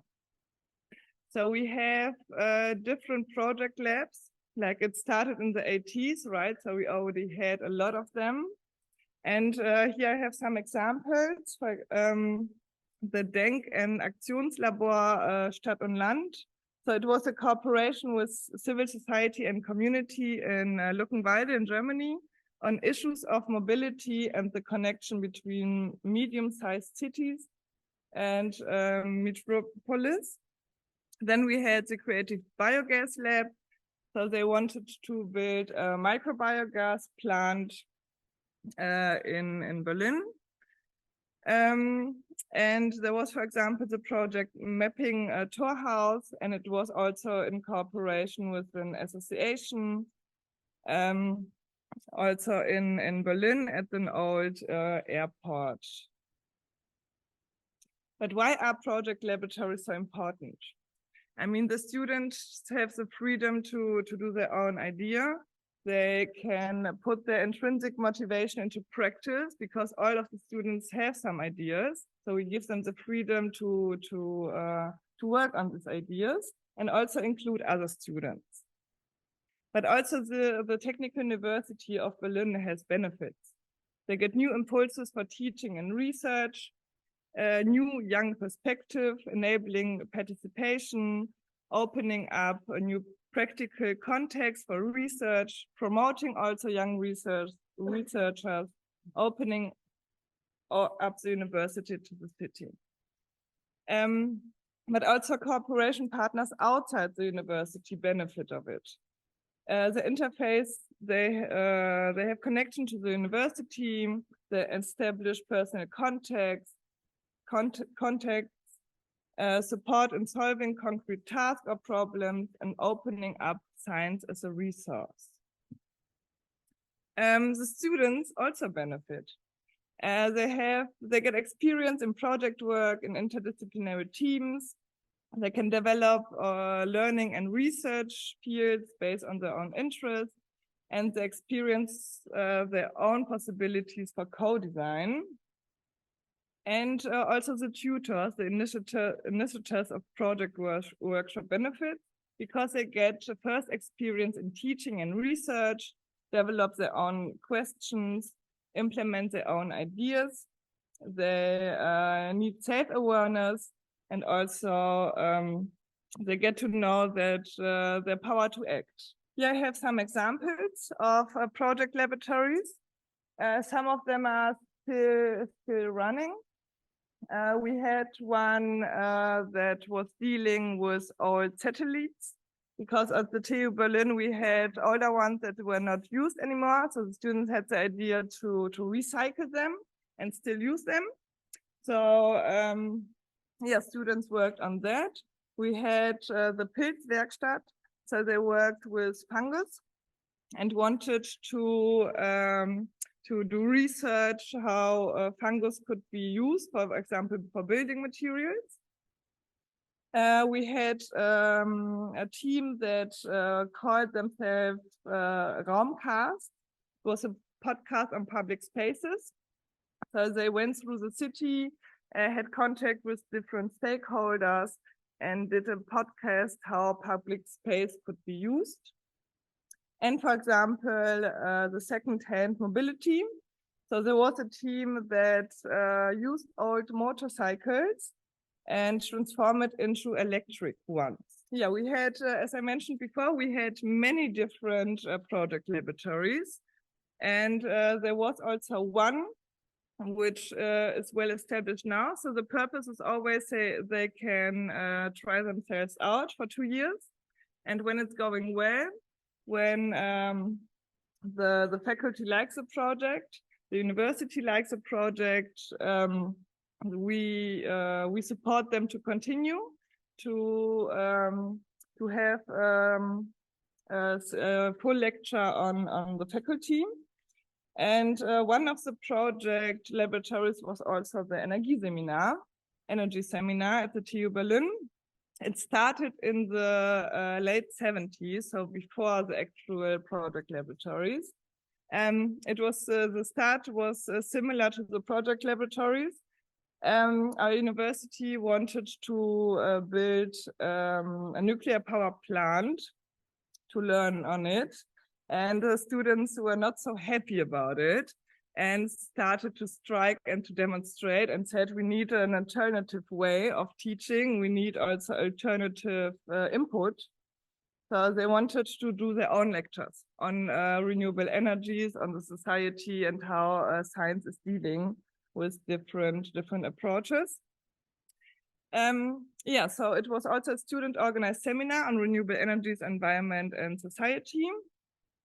It was first autonomous, then they forced to the project laboratories, and it went quite well.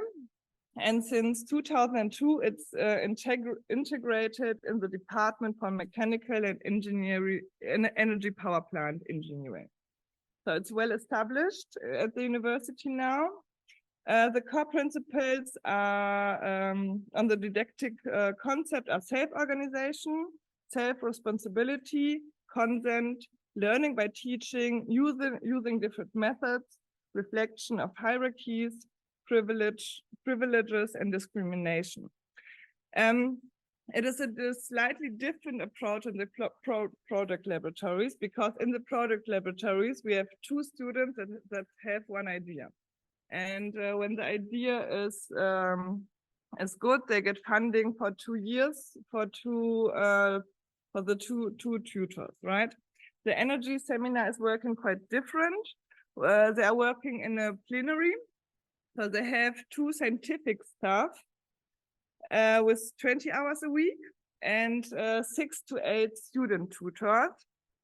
And the student tutors think of a topic, make advertisement for the topic, and other students can apply for the seminar. And then they open up the space for the students, so the students can decide what they would like to work on within the topic. So the tutors are not giving any structure. The students decide for the structure and teach themselves. Here you can see the educational concept again. So they offer 4 to 5 interdisciplinary theoretical and practical projects every semester. It's also 20 to 30 participants each. As the topic is always energy, environmental and society. And as I said before, they are working in a plenary, which have many opportunities, because they can, when they have difficulties in the lectures, they can discuss it with the other ones, right? While in the project laboratories, the two tutors have to solve everything, of course with support, but they have the responsibility. Yeah, so it's based on self-organization, personal responsibility, consent, methodological group work, knowledge sharing, and it's based on projects. And what is also very important here is that the aim is that the students become experts together. So every student has some knowledge. And in the seminar, they share the knowledge and teach themselves. So together they acquire expertise, even without prior knowledge. So they can also get the knowledge within the seminar. They create an open environment for discussions, that they are willing to critically reflect on their work.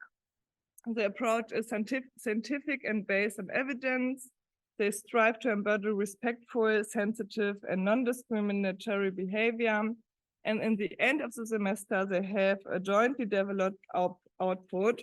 For example, we had podcasts, magazines, website, or even a practical implementation. And what I find very important here is that the students learn to do their own project. They decide what will fit into the project, and they can discover themselves. Some projects also don't have the output the students wanted to have. But I think that is also a very important experience students do, because maybe some of you experience it already.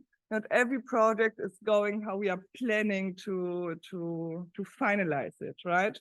So it's very important for students to also try what they want to do and reflect on the process, and in the end figure out why it was well established or why not. Was it our responsibility, or maybe the other stakeholders couldn't participate in the way they wish to. So yeah, it's a very important experience for them. Here's some recent projects. They built, for example, an aquaponic plant. They did a lot with renewable energies, a lot on also anti-discrimination. Some were dealing with plastic waste in Berlin, and they built a barrier so the plastic waste cannot go to the plant and people could take it out.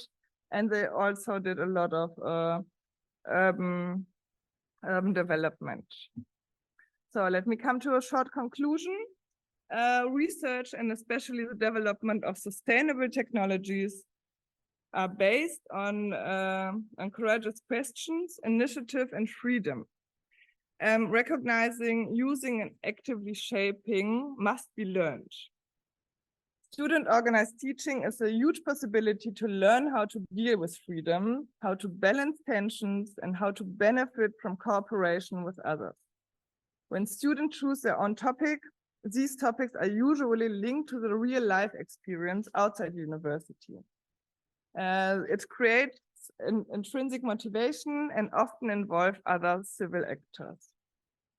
And it's also enabling students self-organization, and it's therefore an important step for the opening of universities towards society and the qualification of future scientists to work according to a transdisciplinary approach. Yeah, if you have questions, feel always free to ask, to write me. Maybe we can have a nice chat when there will be a lunch break, but I would also open up the space for you now if you have some questions. Thank you, Anton. So I have one question. It's really quite funny, this thing with the biogas, because I built one at my home and my mom made me take it away. She was feeling that it could explode. But yeah, really nice this concept of like project laboratories and all this like learning like from the students to students, because yeah, it's sometimes a safer environment for learning and or to like for creativity. So yeah, one of my questions is like, okay, once these projects are successful, like after this 2-year period, what's next? Or like how can they be promoted to like expand their impact? It depends on what the tutors decide for themselves. There are many possibilities. Some already started a startup. So they're continuing with the startup to further develop the idea. Some are still like student initiatives. We have one project laboratory that just finished this semester, and they built, for example, a ship, a racing ship, a small one, which is powered by renewable energies. And they want to continue to go on races, with university to do races. So that will be, because the ship is finished, this, of course, there could be some improvement, but yeah, they want to continue as an initiative and work on it in their free time. And some of the, for example, the Energie seminar and many others are now established as a seminar. So the Energie seminar was established and is now there over 40 years. So some faculties also like the idea so much that they take it for their own faculty. Thanks a lot. You're welcome. Any more? Well, I have one. Sure. So you mentioned that sometimes for students it's difficult to engage with you because of the, let's say, resistance from their supervisors. So in your perception, are there many professors who are kind of against outside activities of their students? Thank you. It really depends. I mean, some professors are like the project laboratories a lot and they know them, and they really support that the students do whatever they want to do. Some professors cannot, because it's still their responsibility, right? They still need to grade it because all the grades are The students cannot grade themselves, and they also get credit points. So some professors cannot leave the freedom for the students, so they want to interact and they want to give their opinion. But we also talk to the professors and also tell them it's fine to leave the students, do whatever they want. And there are also some professors that think the lectures are more important than other activities. And they're not a very big fan of project laboratories. So it really depends on the faculty and on the professors. I mean, I'm pretty sure you know all the typical lectures. So yeah, some professors are still keen to continue with the typical lectures and with the exam in the end. That's a different approach. All right, thank you.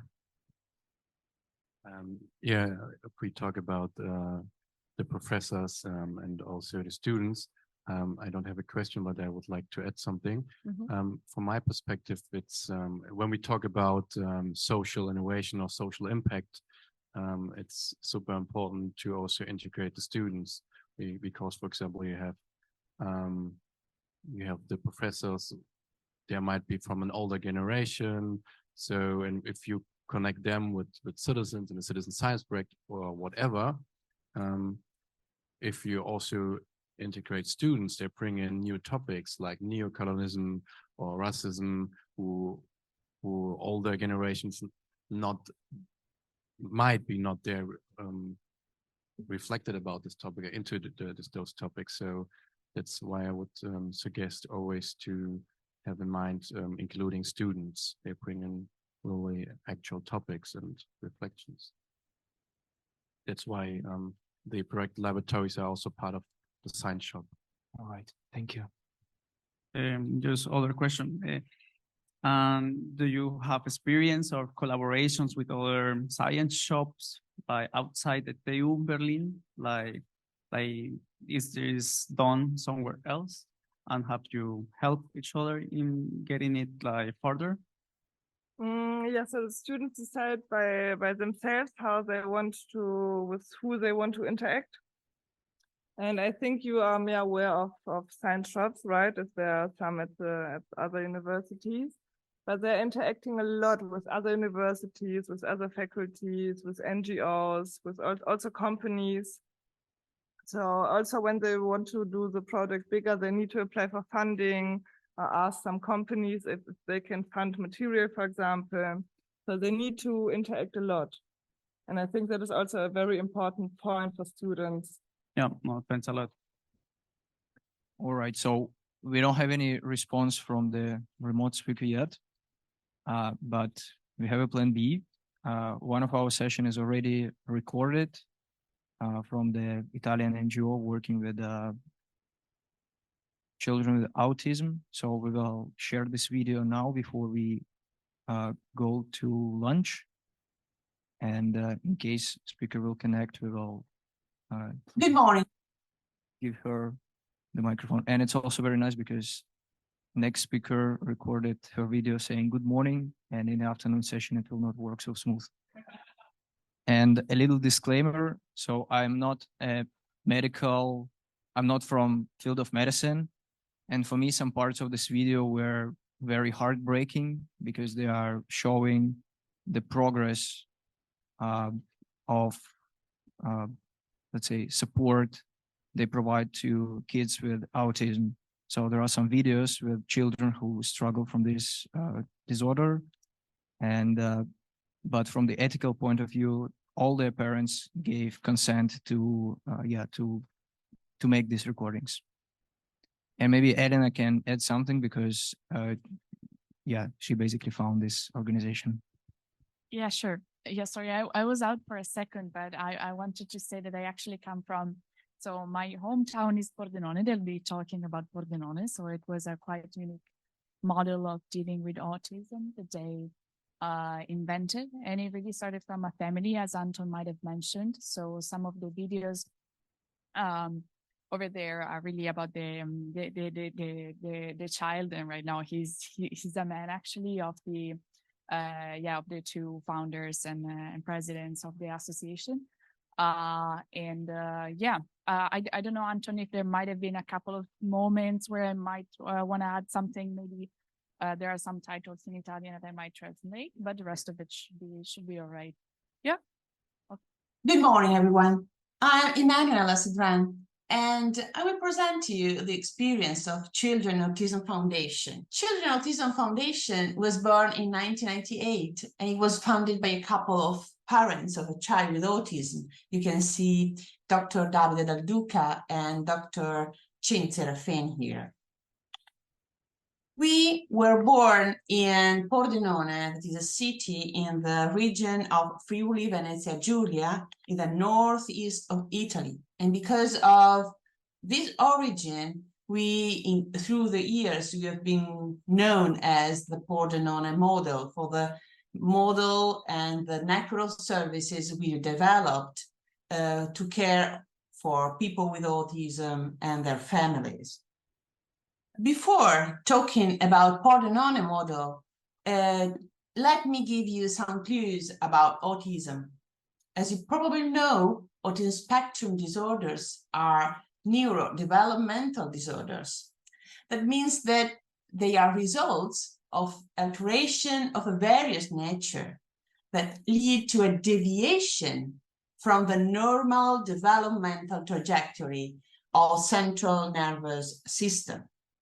As the Jaeger suggests, the alteration that led to an atypical trajectory in neurodevelopment, because in the child, since his very, very early infancy, caused a different way of experiencing the world and a different way of perceiving self in the world. And all this hindered in that person the creation of the same shared sense that helps neurotypical individuals to connect and interact among themselves. The world we live in is made in the image and likeness of neurotypical people. And this is why it seems so easy to instinctively know things, even when we find parts of the world we never met before. In some way, we resound with the word since we were born, and we share with other human beings a same way of perceiving, sensing, and giving meaning to all what happens outside and inside ourselves. This gives us an advantage in relationships, because when we communicate, we are able to compensate for unavoidable omissions, what we usually take for granted. And we can compensate with intuitive thinking processes that are fairly similar among us. But when this path of development of neurological identity is altered, it happens that sharing fails, and we find ourselves to watch the world from a very different point of view. But what happens if we have an atypical mind? Many people with high-functioning autism tell us that they feel like aliens in an unknown world. And atypical functioning of people with ASD prevents them from immediately understand the sense of what is happening, or, well, we'd better say it prevents them to give to what is happening the same meaning as we give. And this is valid also for people with high-functioning ASD. But sharing is the condition without which there isn't any possibility for relationship. Obviously, the fact of not giving the same meaning to things that happen around us, to things people say and do, is the reason of all problems in relationships, also among neurotypical people. But in the case of autism, that Weltanschauung we referred to is not given by opinions of beliefs, but it's given by different ways of structuring perception and thinking. So look at this picture. If we imagine A and B are two individuals watching the same event, but from two different perspectives, it's easy to understand that when A talks about the roundness of the event, B wouldn't know at all what A is talking about, as from his perspective, he can only see corners. So the picture is useful to understand the possible interaction between a person with ASD and a neurotypical person. But in further issue with autism is just not seeing the world from the same perspective. There's one more issue.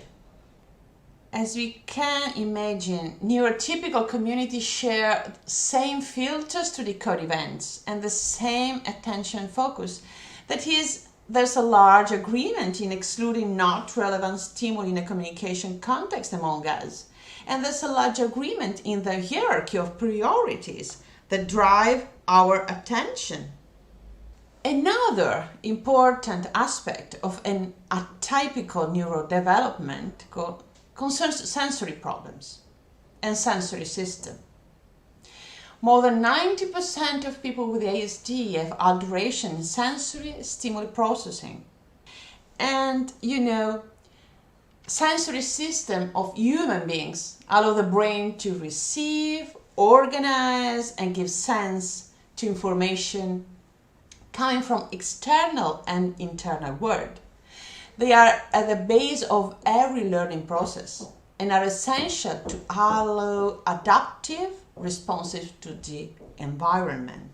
We could have hundreds of voices that would clarify what barriers people with autism constantly have to face on their path of life and give us reason why it is so difficult to provide them with prevention and treatment.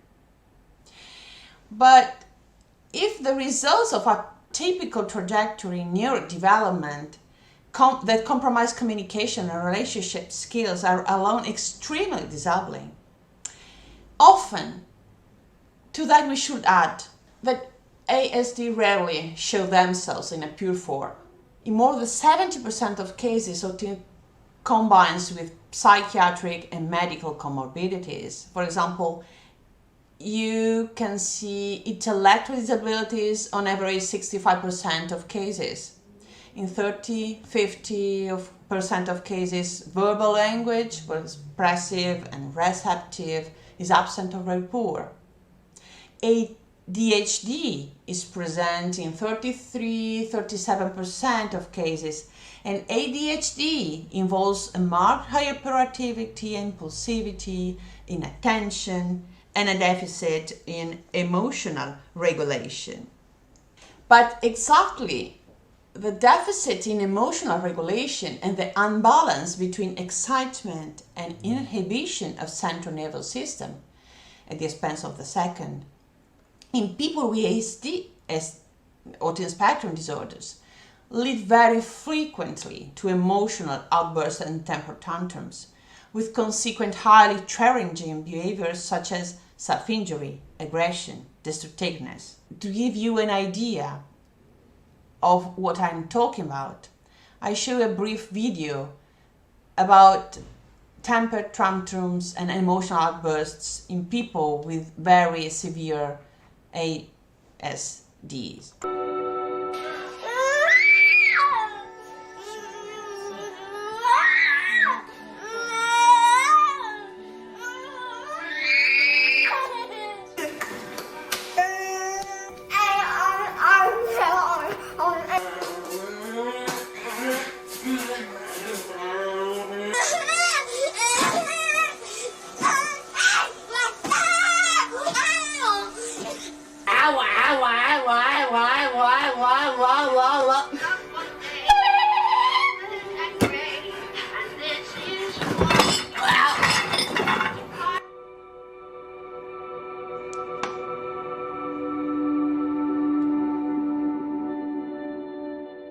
These are very strong images, but this is what this condition sometimes can lead to. So ASD are a very complex condition with pervasive effects. And all what we have seen till now about autism spectrum disorder condition led the founders and the early team to think at a model able to face and deal with such a pervasiveness and complexity. So, talking about Pordenone model, the epistemological basis are the general system theory, the second order cybernetic, among many of them. And from this epistemology, we took the methodological and organizational foundation to deal with the complexity of autism and its treatment. But we also have some moral basis. There are happiness and evidence-based intervention. In Children Autism Foundation's mission, you'll find a word at the same time very simple and very complex. But we also have some moral basis, and two in particular, happiness and evidence-based intervention. In FBA's mission, you'll find a word at the same time very simple and very complex, but that does not give rise to misunderstandings, and this word is happiness.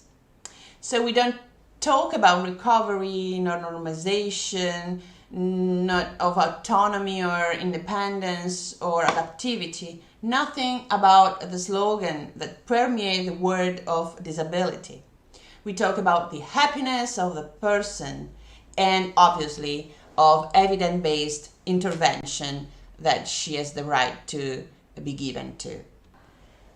So this vision led to structure an integrated system of services aimed to respond to the needs that little by little emerge, considering that what we offer today is connected to what would be necessary tomorrow. And this not only for the person with ASD, but for all the community she lives within. But this vision led us also to structure the foundation DNA, that is its mission and research and development policies. And this is the network of services that the Children Autism Foundation developed. We start with diagnosis as early as possible with the most validated instruments, and diagnosis in order to lead to the earliest treatment as possible. And the treatment is directed to the person, but also involves the caregivers through parent training, teacher training, but also training for siblings and grandparents and all the caregivers and the people involved in the care of the person with autism.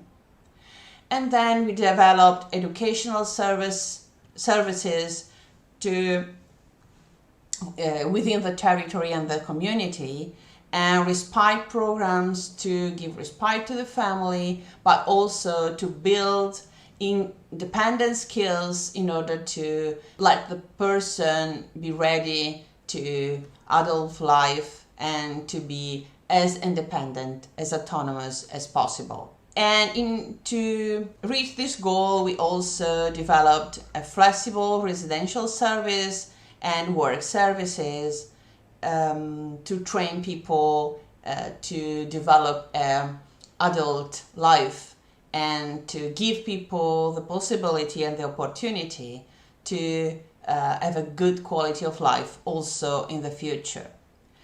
Besides these services, we also have research and development, training and advice, and here you can see a picture with firemen, because we also have protocols with firemen, brigades, and the emergency room, the hospital, and very many parts of the community. Also information and communication services, and now we are building an emergency and prevention unit for people with autism. And to give you an idea of what this kind of services mean, I just show a brief video.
this is Fondazione Bambini Autismo, Children Autism Foundation. And through these services, this network of services, we try to change the situation you have seen in the previous video and to prevent reaching those levels and to give people the possibility to have better qualities of life in the present and in the future as much as possible.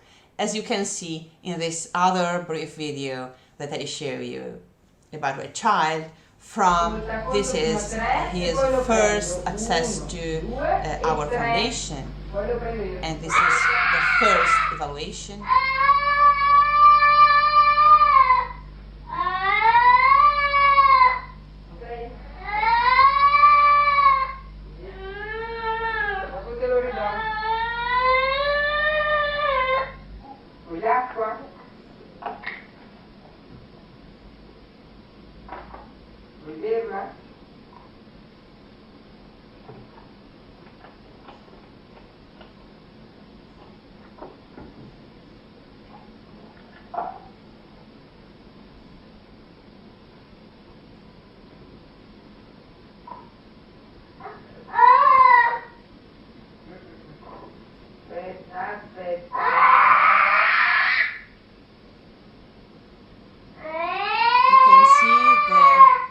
Great impairment in communication of the child.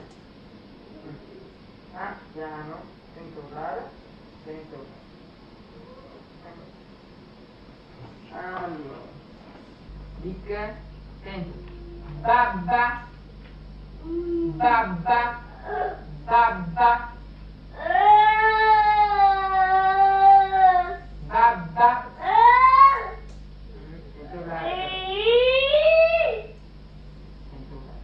Babba.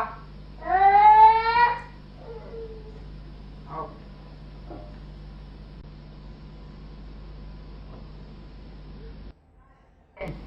Dic, tocca il naso, tocca il tuo naso. Bravo. Dic, guarda. Tocca le orecchie, tocca le tue orecchie. Bravo, sì. Sento, Dic, tocca gli occhi. Occhi. Oh, così. Occhi, bravo. Sento, Tocca il naso. Così sì. Il naso, attento, Tocca la bocca. Attento, la bocca, tocca la tua bocca. Bravo. Tocca il naso. Bravo. Occhi. Bravo. Tocca la bocca della figlia. La bocca. Tocca le orecchie. Bravo. Bravo. Che cos'è? Ok.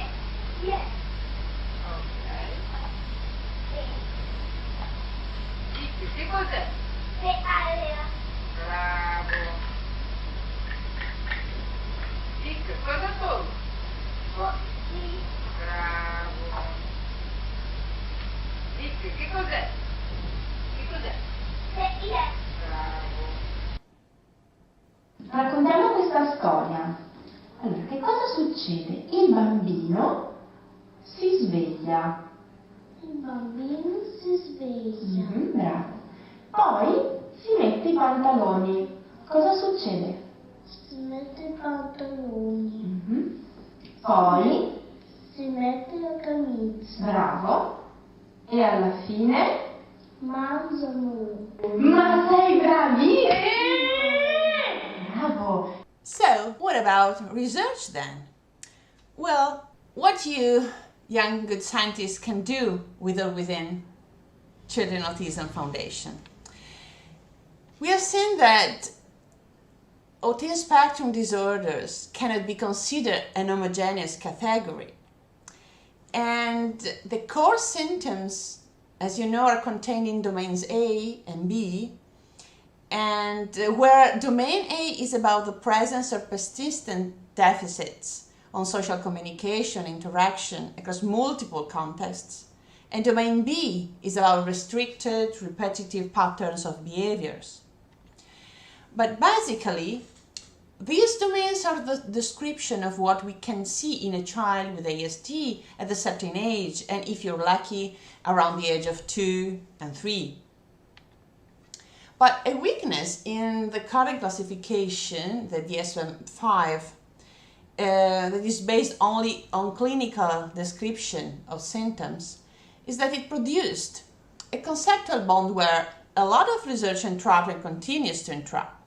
So this bond is the inference that the cause of these symptoms should be found into the neurobiology of the individual, genetic, neurological, or so on.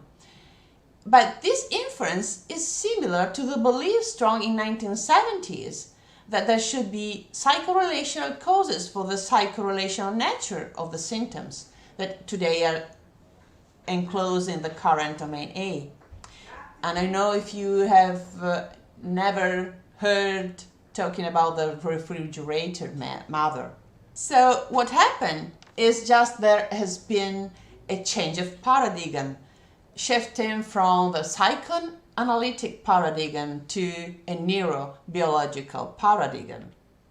But none of them is able to get the complexity of the phenomenon. Just to let you know, or maybe you already know, that nowadays we know that for the autistic condition, about 1,000 genetic-logic, chromosomic anomalies, biochemical and cerebral physiology anomalies, also connected with exposure factors in intrauterine environment are investigated, and more and more and more. So here's a nice question for research. Why such different factors can lead all to a persistent deficit on social communication interaction? Well, Children Autism Foundation, we have an hypothesis. And the hypothesis is that domain B, that is the behavioral dominion, should be the focus of the research. Well, until now, the main part of research and studies, both at etiological and pharmacological level, focused on explanation of and change of domain A. But domain A hasn't got only a neurobiological origin, because it's also a result of the developmental path and its interaction with the environment. So what should research focus on then? Well, to tell you just a bit, this has to deal with precision research. So young, open-minded researchers we can be interested can contact us, because Children and Autism Foundation can make available a very large abundance of data that you'll unlikely find elsewhere.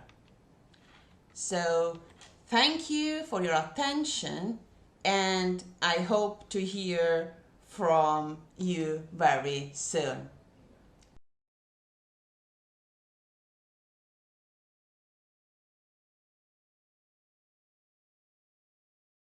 When I was in Lebanon as a 19-year-old student or person, and there I joined the Lebanese Red Cross Youth Department, and we had a lot of activities with young people and activities with teenagers or with children sometimes, and a lot of those activities were basically raising awareness on human rights, raising awareness on maybe gender-based violence, on bullying, but also on topics like climate change. And in a specific program that I became a trainer in, it was called a Youth and Health program, where we basically tried to instill life skills in young people, life skills such as self-esteem and effective communication and decision-making, in the aim of eventually preventing them from going from abusing or misusing drugs, and in the aim of like getting those skills in them so that they're able to make the right decisions in life and are aware of what not to do to avoid sexually transmitted infections, for example. So it was more like the purpose of the program was instilling skills to basically prevent risky behaviors in young people. And it was in this program, as a trainer in this program, it was then that I started to realize that like my words had a lot of impact on people, like our words have a lot of impact on people. And indeed, in the organization, in the Lebanese Red Cross, I had mentors who I felt that had a lot of impact on me. And so I started to understand the importance of our words and importance of the actions that we take. Yeah, so I realized the power that our words can have on others. And I became hooked to the idea that I can build myself by building others. And when I moved to Belgium to start my PhD, I moved to a small city. My friends and I like to call it like in the middle of nowhere. It's close to the Dutch border. And of course, I didn't speak the language there, which is Dutch. So I knew that I was going to face some difficulties, but I was still determined and convinced that I'm still going to find some way to enact the social impact that I'm trying to search for. And indeed, my first path was to try to join the local Red Cross in Mol, where I'm living.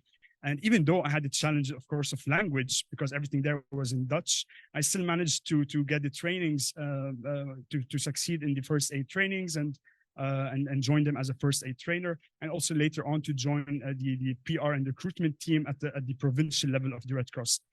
And why I'm saying this is that these experiences, and especially at the beginning of my PhD, they helped me a lot during the times where I felt that things are not going that great in my research. And I feel that's probably one of the biggest benefits of having projects like these outside of our lab, is that we put things more into perspectives, and we see that, oh, we can enjoy some sense of achievement when we cannot find them currently in our labs.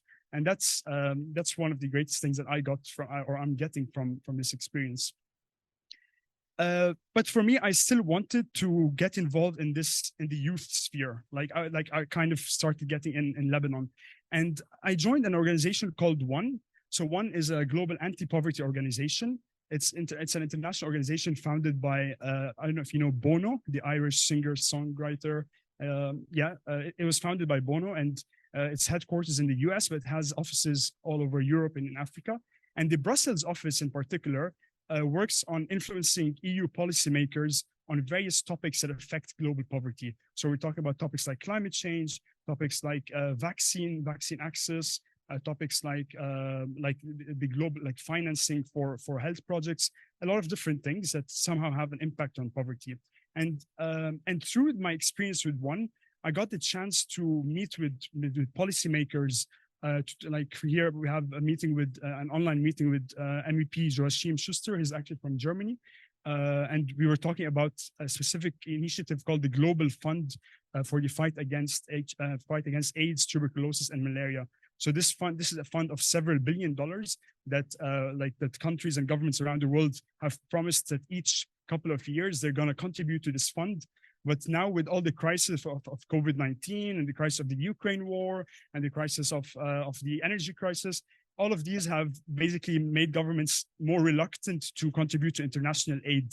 So we at One were kind of lobbying those MEPs that no, like you should focus also on international aid, because it's going to be a global disaster if we do not have funding to protect people from malaria and to protect people for prevention programs and HIV.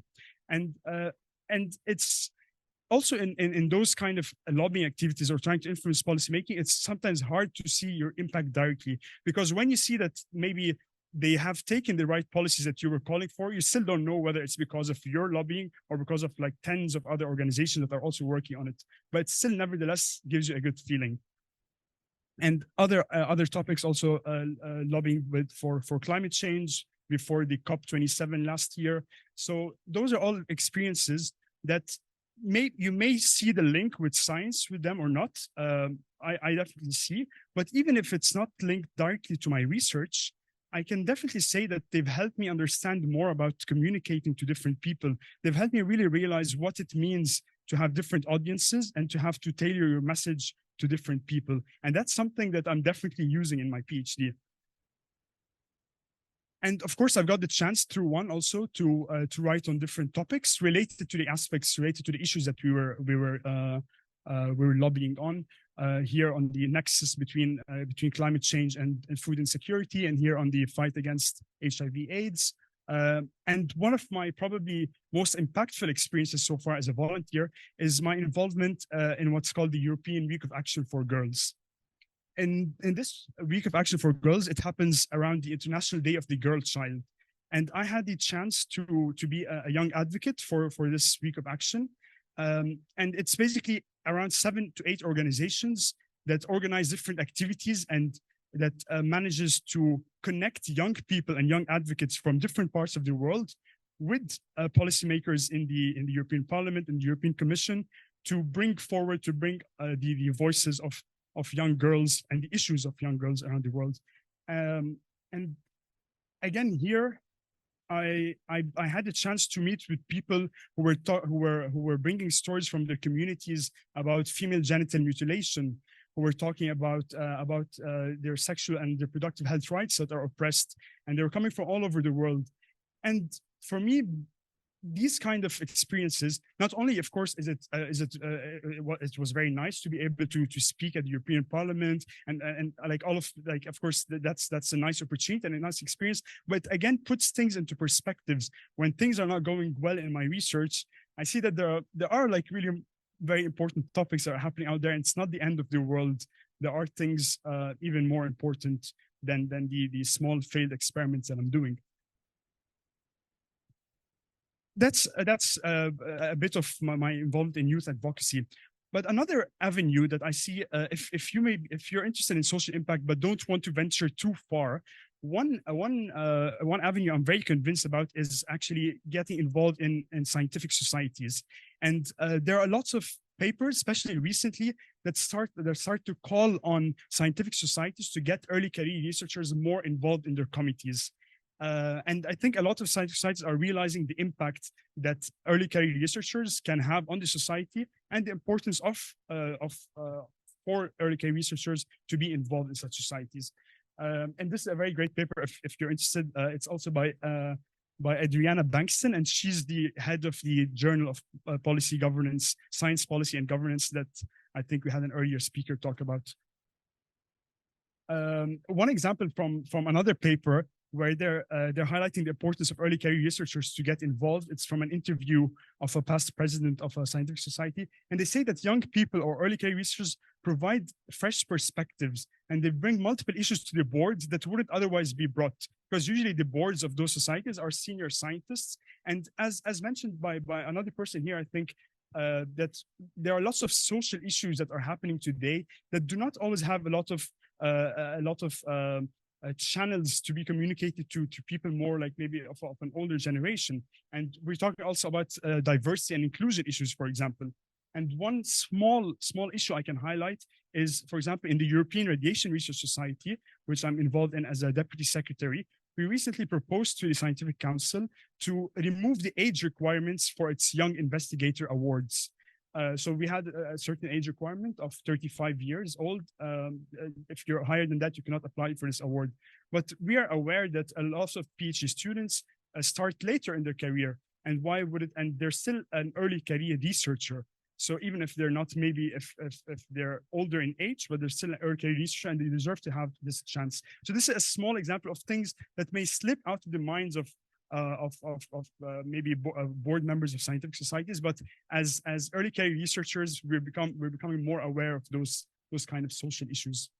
And in another scientific society also, for example, they have a different kind of structure for early career researchers where they're working in different committees, and there's a committee on social responsibility, for instance.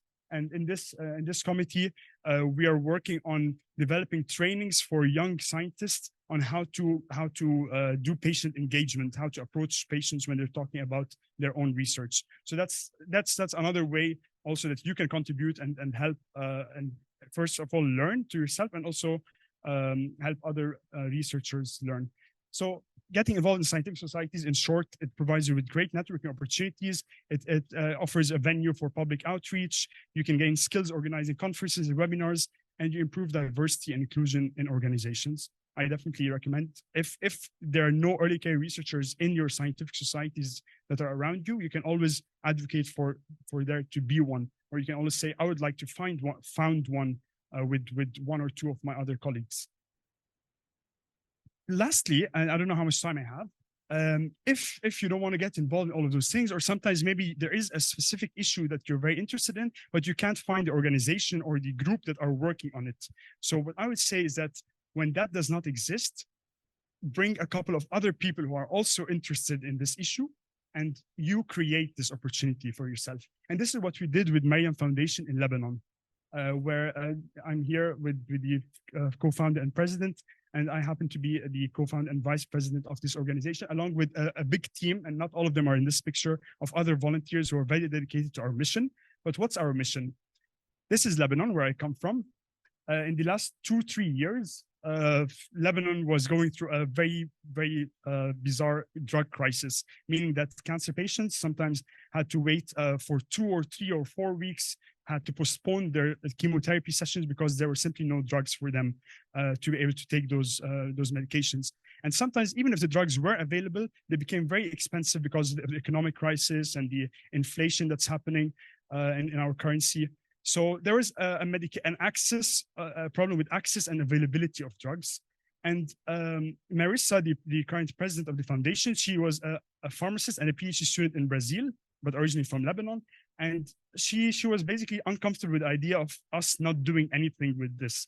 So we talked with other people who were also motivated about this cause. And she reached out to me, she reached out to other pharmacists that she knew and other PhD students who were working on this topic. And we said we wanted to do something, even if we're not living in Lebanon. So we saw the biggest challenge that we had, that we are not in Lebanon. How can we be doing something for Lebanon? We saw that as an opportunity. We thought that we come from different countries. We're living in different countries in Europe, in Africa, in Egypt, in USA, in Brazil. So why not use this as an opportunity to reach out to the Lebanese diaspora to ask them to donate either money or medications for us to be able to provide access to those medications to patients in Lebanon. And that's indeed what we did. So of course, it was not an easy task. And but with some collaborations that we've established with organizations in different countries, with like small societies, Lebanese diaspora communities in Brazil, for example, here, we were able to collect donations and to raise awareness about the problem, that the medication crisis that's happening in Lebanon. And eventually we were able to get, we just started in February of this year, and we were able to get more than $6,000 worth of medications. Of course, that's not a lot, but that's for the patients who got those medications, that's of course a lot. And the thing is that the fresh perspective that I got from this story is that at the beginning, I was very hesitant in this initiative. I was putting a lot of questions in how are we going to do this, and like, is it really going to work, and how are we going to reach out, and we don't live in Lebanon, our impact won't be that much. But with the combined efforts of everyone else, I started to realize that sometimes you really need to just start acting, and things will fall back together into the right places. And that's the insight that I got from this initiative.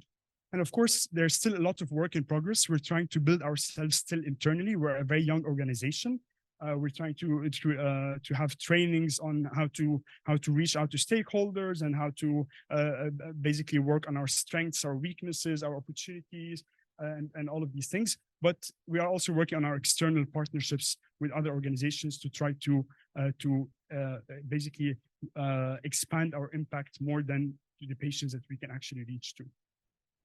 So from this experience, I just want to say, dare to have a vision when you have a specific issue you want to work on. Dare to have a vision, and dare to share your vision with others, and dare to act on it. And I say dare because it does require a certain level of courage and a certain level of confidence and let's do it attitude. Now, of course, my journey just began, and it's surely just the beginning of my search for impact. And there's still a lot more that I feel like I can be doing as an individual to have more of a positive impact around the world. or at least in my small community around me. But I just shared with you some small avenues that you can consider if you want to, if you also feel like you want to have a greater impact. And before going to the next slide, there are interesting, since we talked about science policy earlier in the day, there is like the National Science Policy Network. It's a policy network based in the US for students interested in science policy. It has a lot of opportunities. Check them out if you're interested in science policy.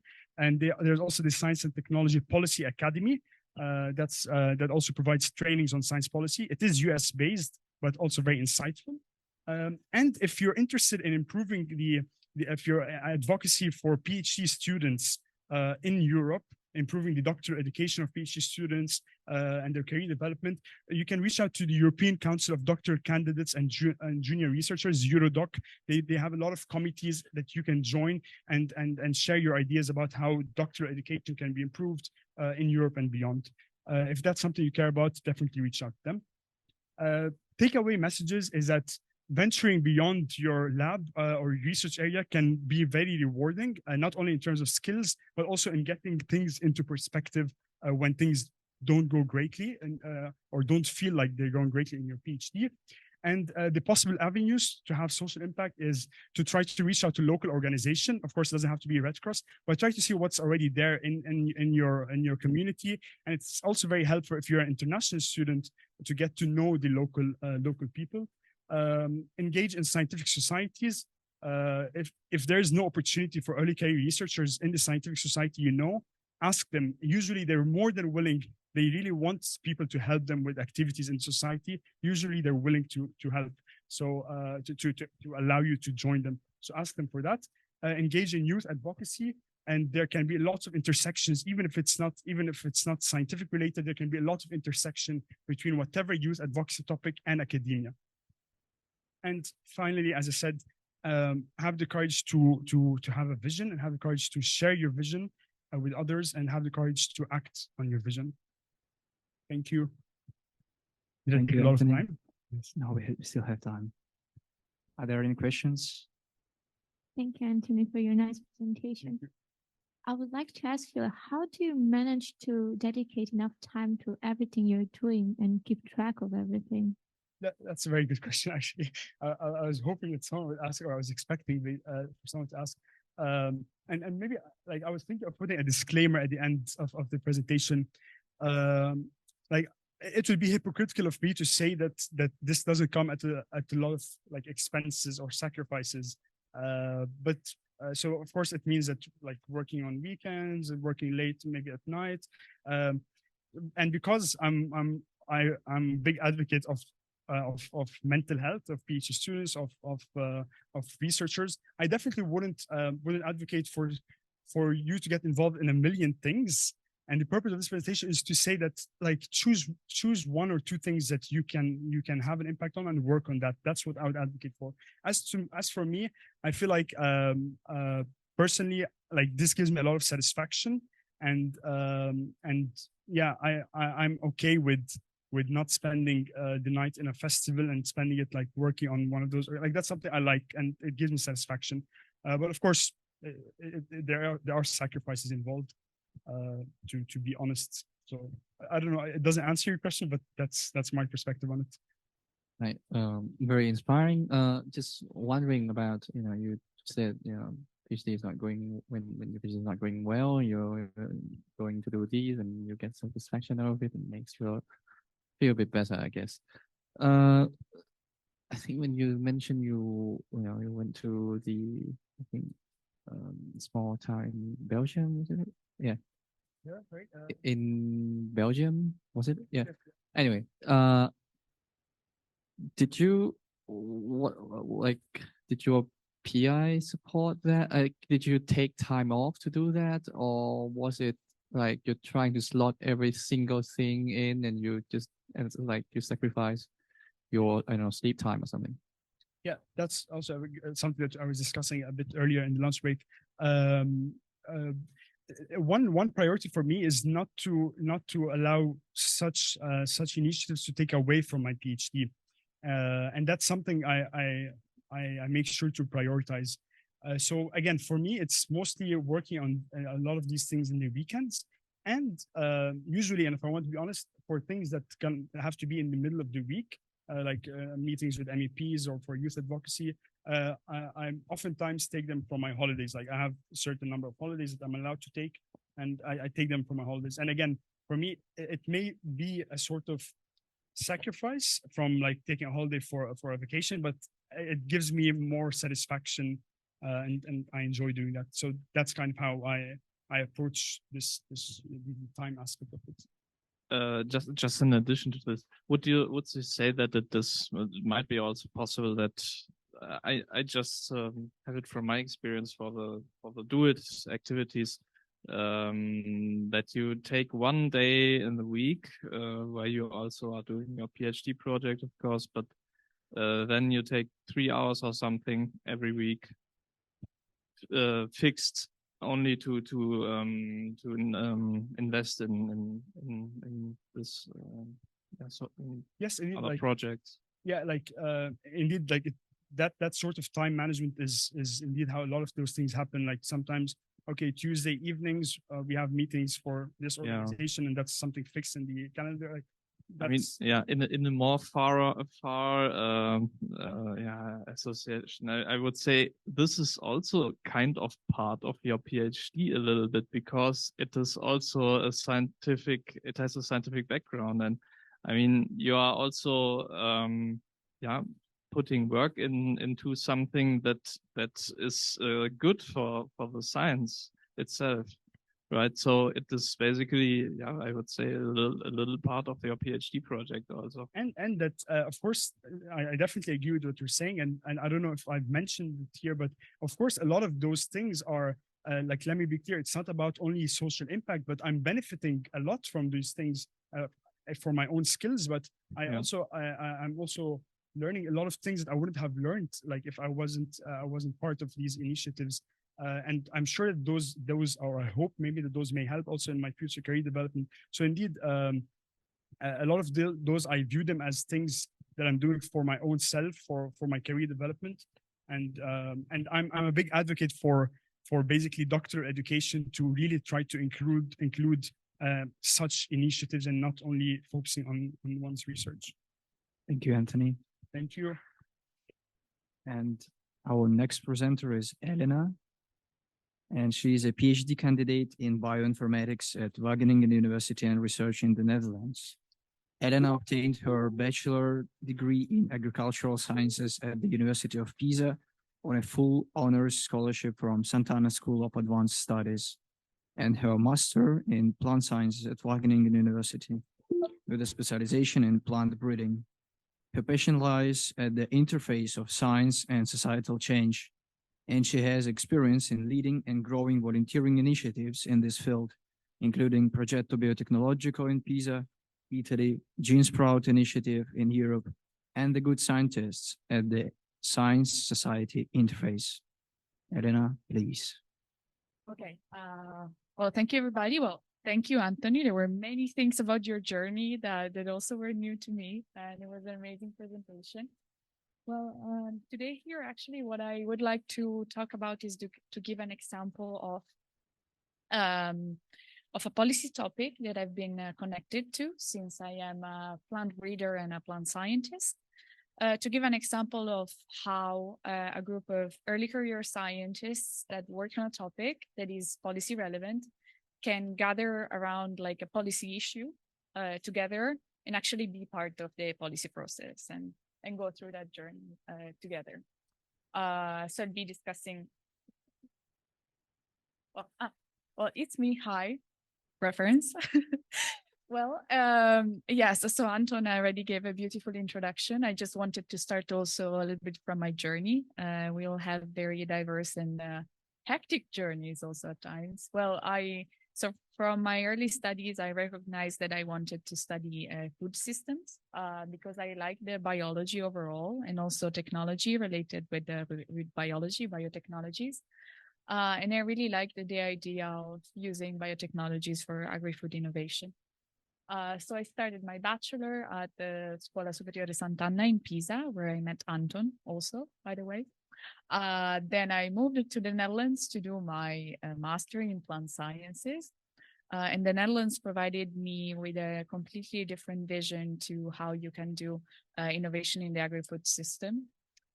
They have this amazing model. They are like a very tiny country and the second largest food exporter in terms of value globally, which is impressive and has been possible only through agri-food innovation. Well, I was lucky enough last year. I spent it mostly at Stanford University as a visiting student for my internship. And right now, actually, about 3 weeks ago, I actually started my PhD in bioinformatics at Wageningen University. And I was lucky enough, I was always really passionate about what's outside of science. And so I was to spend some time at the FAO as an intern.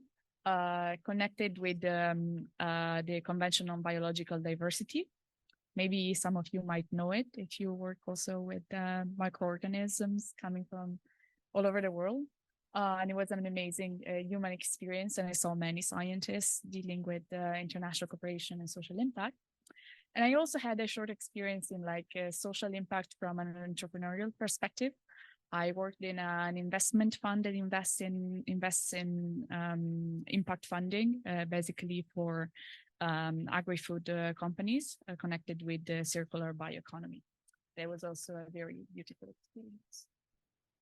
But starting from agri-food challenges, where we are living in this sort of twofold fashion that is putting pressure on agri-food systems, which is the need of increasing the total productivity, and at the same time of reducing environmental pressures. So we need to produce more with fewer resources. So how do we do that? Well, with these such complicated problems, cooperation in society is extremely important. And agri-food chains are known also to be extremely long chains from actually, growing a crop to reach the consumer. But at the same time, while we know these chains are very long, actually, paradoxically, there are points in the supply chain when only a few actors are taking leading roles. So for instance, this is an example of the concentration within the Dutch food chain of actors. And while you see 65,000 farmers on this one side, it only comes down to 5 purchasing companies and 25 supermarkets. And this means that actually, whatever also biodiversity or product might enter at this point, eventually it's going to just be up to different 5 purchasing companies whether they want that product to reach the market or not. So how do we move forward? Well, I think that plant breeding, it's an industry that I'm really passionate about because it really provides a case for how different stakeholders need to work together in order to also deliver science to the public, and also because it's really the science of diversity. Meaning that my professor at Scuola Superiore Sant'Anna in Italy would often say that you cannot do genetic selection without genetic diversity. And that is absolutely true. When it comes to producing innovation, we have to start from a source of diversity, or otherwise we cannot do any genetic selection, we cannot produce novel and improved crops.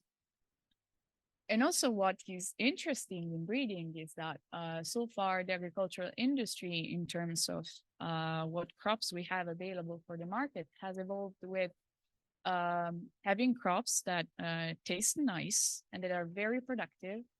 And then on the other hand, providing them agrochemical inputs that can help them, withstand usually stresses from pathogens in the field. But right now, the challenge to really reduce these agrochemical inputs is going to be about improving the resilience of these crops in order to reduce the impact, the agrochemical inputs that are needed in the field. You really have to have a crop-centric approach and improve the traits, the inherent traits that the plant can express from their genome in order to be more sustainable in the field. And so since this field of science and research and development is so diverse, to be a plant breeder, you really need to be many different things. You need to be a bioinformatician, an agronomist, to know your consumer and the taste of the consumers. Many breeders that I know do not just work with plants, but also test what consumers like and send surveys, etc. And so this is why I find this industry so interesting. But recently, actually, about 12 years ago, precision breeding techniques emerged, and they really promised to make the process of breeding faster and to really allow our crops to become more sustainable in time for the challenges, the climatic challenges and production challenges that we have ahead. So here you find an example of a database kept by this group, the European Sustainable Agriculture through Genome Editing, that gives you an overview of every project that is using precision breeding. So mostly using different genome editing techniques, such as CRISPR-Cas9, but not only. And the different traits that they are improving, such as traits related to biotic stress tolerance, such as like climate stresses or pathogens, and therefore aimed at reducing pesticides in the field. So here you can really see what is happening in science that could be very promising for innovation in agri-food systems. But well, as young scientists working in these topics in 2018, we were very disheartened by a decision of the European Court of Justice when asked to interpret actually GMO regulations. They deliberated that these new genomic techniques were falling into the scope of the GMO definition, and that given the fact that they were new techniques and didn't have an history of safe use already, it would be like too difficult to deliver these crops to the market. So a bunch of different students, PhD students across the Netherlands and Belgium, decided that we wanted to be part of the conversation, that we work with these plants and with these technologies. And the reason why we work with these technologies is because we really think that they can make agri-food systems more sustainable. And thus we said that we wanted to have the chance to raise the voice of early career scientists, to say what we are passionate about, what we do and what we can really achieve with these technologies. And also maybe given that we are ourselves trainees, so we are learning, we're just learning right now about plant biologies, we might be the best people to actually go out there and have an open conversation with the public, listen to their concerns, and try to find a way to make agri-food systems more sustainable together. So basically, this is why GeneSpirit Initiative was born in 2019. A young researcher initiative for an open dialogue on new plant breeding techniques and their policy. The goal of GeneSpirit Initiative is to inform society, stimulate an open dialogue by involving the public, represent young researchers, and eventually also doing advocacy at the level of EU policy. So, well, we started with scientific communication, which is key to try to explain what we do, and also how, as plant biologists working in greenhouses and growing plants, how that connects with these type of new biotechnologies. And so we have an Instagram page and also like a LinkedIn page and all social media, where you can find stories about food and about biotechnologies, fun stories about plants. And we have things like Thursday quizzes and like small videos about researchers and scientists all over Europe that support these technologies. So what we do is that we also connect with the scientific community.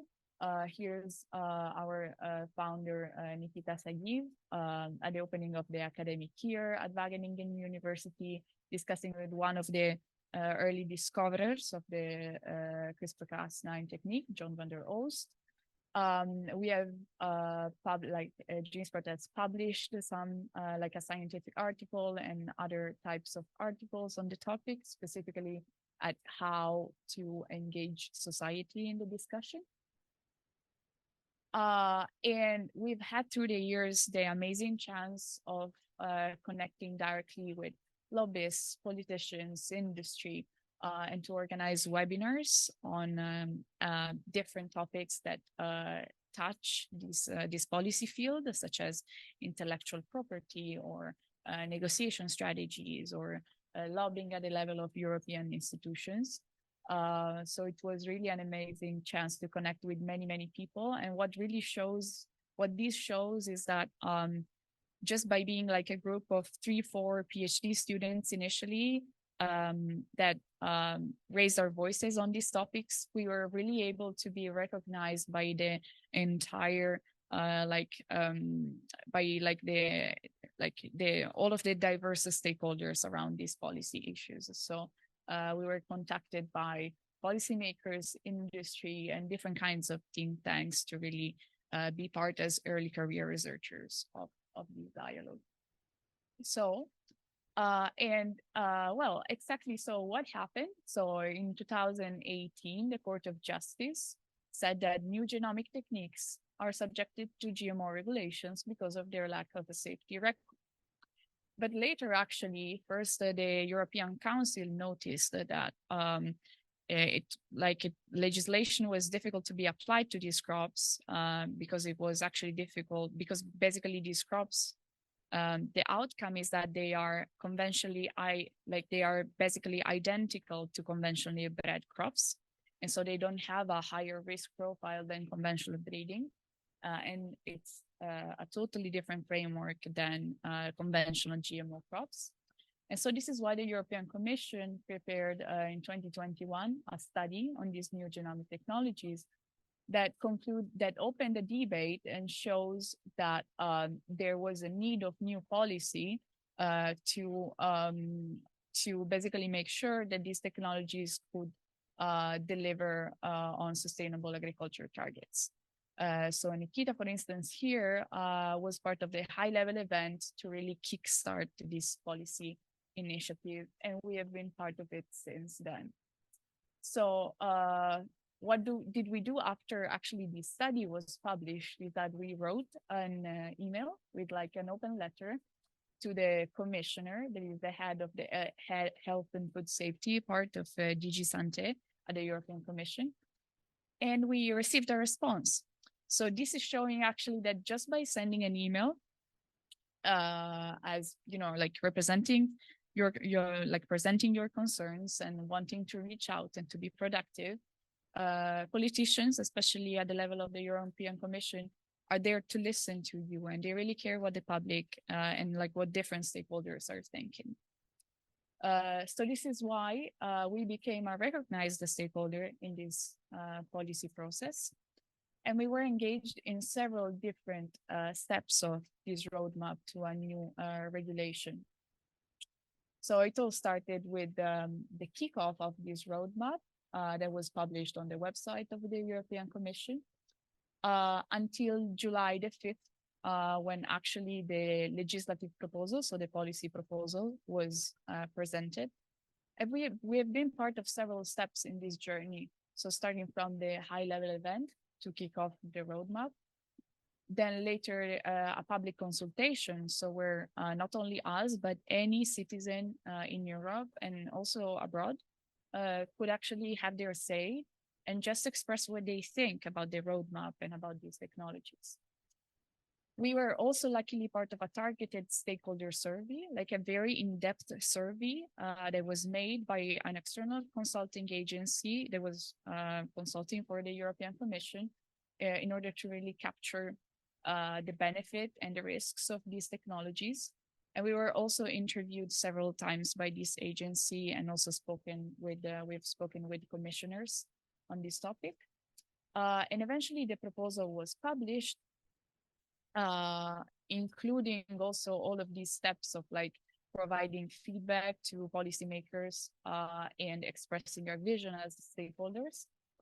Right now there's a public consultation on the commission adoption that is going to be open until the 16th of October. So, well, when we received the proposal, so when it was released in July the 5th, a few days later, we also wrote a statement on what did we think about the proposal, what we were supporting, and also what where we think there is still room of improvement. And we were also, since the next step is going to be voting the proposal by the council and the parliament, we were involved with Herman, one of the board members. We were involved to being in Strasbourg and directly having the chance to speak with members of the European Parliament on this topic. So though we're not there yet, having a proposal that could deliver on these targets does not mean that we are going to have regulations implemented tomorrow. In fact, after having then participated in like co-writing this proposal or like being actually asked for input on this proposal, the next step is going to be actually having this proposal run through the Council of the European Union and the Parliament. And it's likely going to be a 2 to 3 year time framework before we could actually see this proposal being implemented. And eventually this could end up in like a legislative resolution where everybody agrees, or the rejection of the proposal. So we don't know what's going to happen yet. But well, what we have been doing actually in the past year is that we have gathered forces with other organizations that are concerned with environmental topics and also innovative technologies in a full campaign, like the Give Genes a Chance campaign, which is running, and you can find it also online from our website. And we were able in March 2023 to gather 65 young scientists from 19 European countries in Brussels to learn about negotiation skills, scientific communication, and so on. So it was an amazing experience to gather different European scientists that want to be active in these topics and learn together on how to engage better with policy. Plus, we had a very exciting chance, actually just September 16th, which is last Saturday, to be there doing science in the street. We were in front of the central station in Brussels we had a memory game to allow people to match like technologies with like potential sustainability targets concerning certain crops. And we had this cookie monster, and we had some CRISPR cookies, not actually CRISPR cookies, but some like cookies that could, I don't know, like start people thinking, or like, would I like to see this product on the market or not?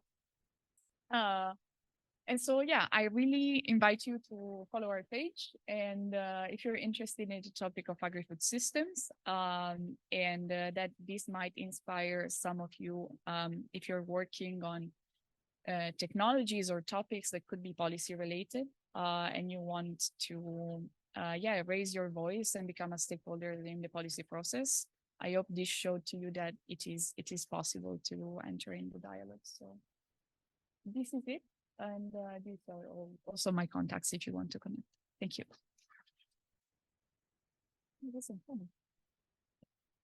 Thank you, Elena. And we have some time for questions. Thank you for the talk.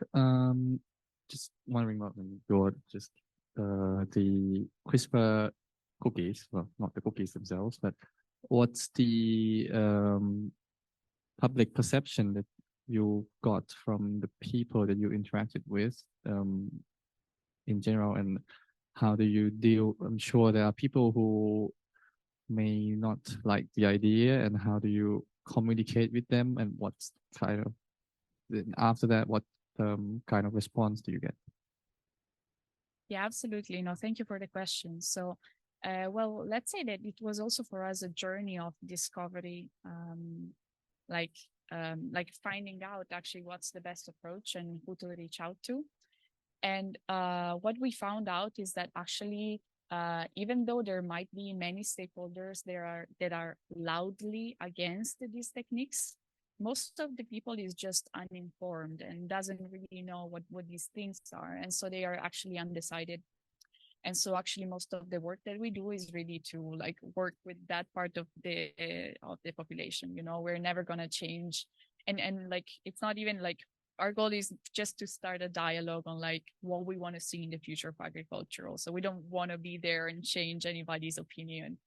So we're really about starting an open dialogue with the people who want to listen and to start a dialogue with young researchers. So yeah, and then yeah, this leads to I mean, many interesting things. Also, there are honestly some surveys that were delivered in the past few years in the UK, for instance, and in Sweden, to like groups of citizens and like usually like sort of forums of citizens. I don't remember the exact expression for that, but to understand what people think. And actually, from most of these surveys, it emerged that people care more about the product than the techniques, right?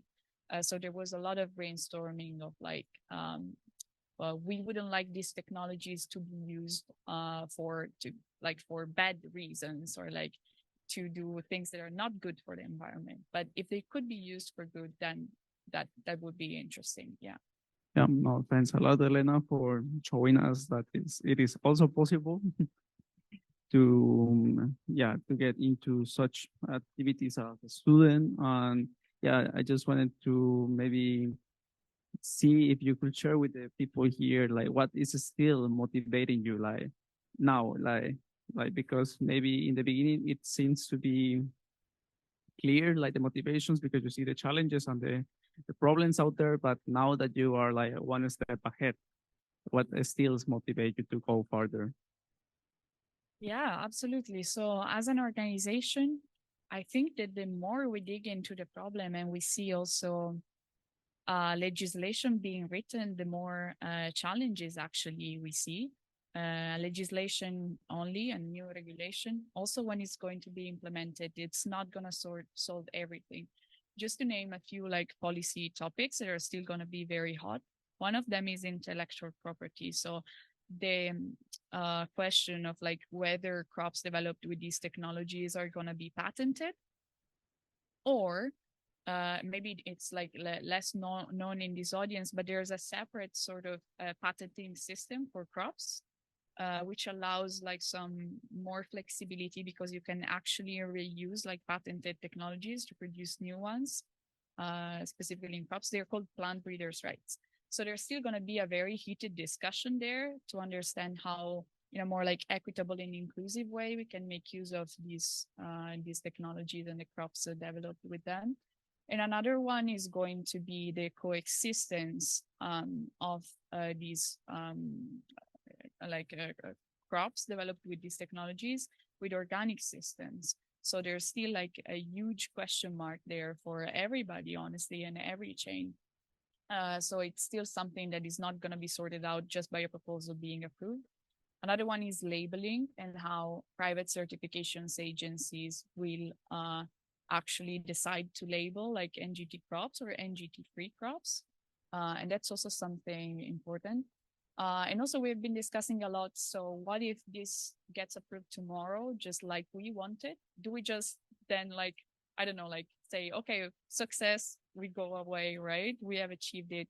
And actually, no, that's not going to be it, because like people will still need to be informed even more. It will become even more important when actually these crops will be on the market. So yeah, definitely, I don't think, the objective of this association will ever, fade. Yeah. There's a question there. I don't know. Take. Thank you for the great talk. I just have a question. Do you have maybe also like done a survey, or is there a survey out there where they have like the opinions of different countries to this topic? Because I could imagine that Europe is quite, or European Union overall is quite a diverse region. And especially like when I think about Germany, like here you have a lot of products GMO free. So here it's, I think, a really hated topic, so to say. I know. I know. Yes, absolutely. So, well, there was the public consultation that I showed you that had about 70,000 participants from European countries. And there you see also, if you just Google roadmap new genomic techniques, then you're going to see the website there with all of the steps of the timeline that I showed you. And if you open the public consultation link, you see also the like a pie graph chart with how many people from each country responded. So it was just, yeah, like a voluntary response, etc. So yeah, there is something. Indeed, Germany was a big respondent. There were also some, of course, and NGOs, very anti-GMO, that would prepare like nicely written responses that everybody could just copy in their response, which was also a little bit sad because then there's less of a diversity of voices. But yeah, you can find a resource there, and then there are a few of these country-specific surveys also, and also the European Commission, when doing these targeted stakeholder surveys, also, yeah, definitely they took diversity into account. Yeah. All right, thank you, Elena. So yeah, thanks all of you for being here today. I really hope that this has been something valuable for each of you and your research. I know maybe there were not many people as expected, but I think for those that are here are because they are really or truly interested in what we have been discussing the whole day. Yeah, we should first also give a big applause for the invited speakers and also for the co-organizers. So, of course, this, as we have discussed with some of you, this might be the start for some bigger initiatives and so on, hopefully for some collaborations from some of you, that you can see that there are many, many avenues in research and in your professional life. Yeah, as it is interesting for me, I know that for some of you it might be interesting in other ways, but this is what we are. We are different, and yeah, I hope that you can take the best out of this opportunity today. So yeah, thanks a lot again for everyone. Yeah, an applause also for you. Yeah, I also wanted to share some thoughts. So initially we were thinking to organize an event exclusively dedicated to science policy, but I'm very happy that we managed to make it broader and still not to have it so chaotic. During the coffee break, we had an interesting discussion about science communication. So we spoke that we can't blame society for not trusting our science, but we scientists need to take the initiative to communicate our work to the general public. And it's, yeah, I think many people today spoke about science policy, but also many people spoke about science communication, because it's also a big part of probably science policy to some extent. And apparently such activities are often done on volunteering basis. And these volunteers, as we heard from Anthony and from Elena, are often sacrificing their time, their family life, their well-being, and they do it in order to pursue the mission they believe in. And it seems that there are limited opportunities for early career researchers interested in making social impact out of their science within a contemporary academic system.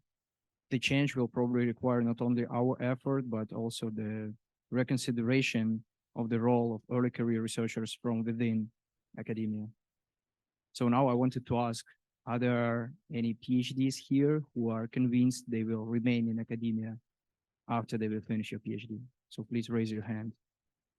No, after you finish your PhD, are you going to go to the industry, to consulting, or you plan to stay in academia? That's a very interesting data. Thank you very much. Nice. So the future is in your hands. And I wanted to share something about physics. So I recently heard from a retired scientist who spent many, many years learning physics. And she said that during the formation of ice, the amount of energy required to form this first crystal is just, it's insane, it's enormous.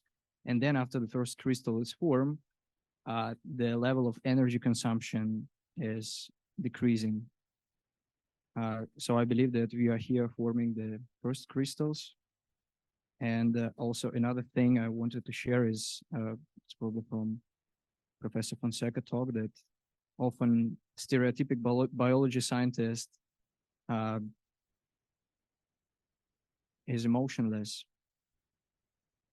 But from the experience of Children Autism Foundation, we heard that evidence-based scientific approach can be combined with humanity and with values.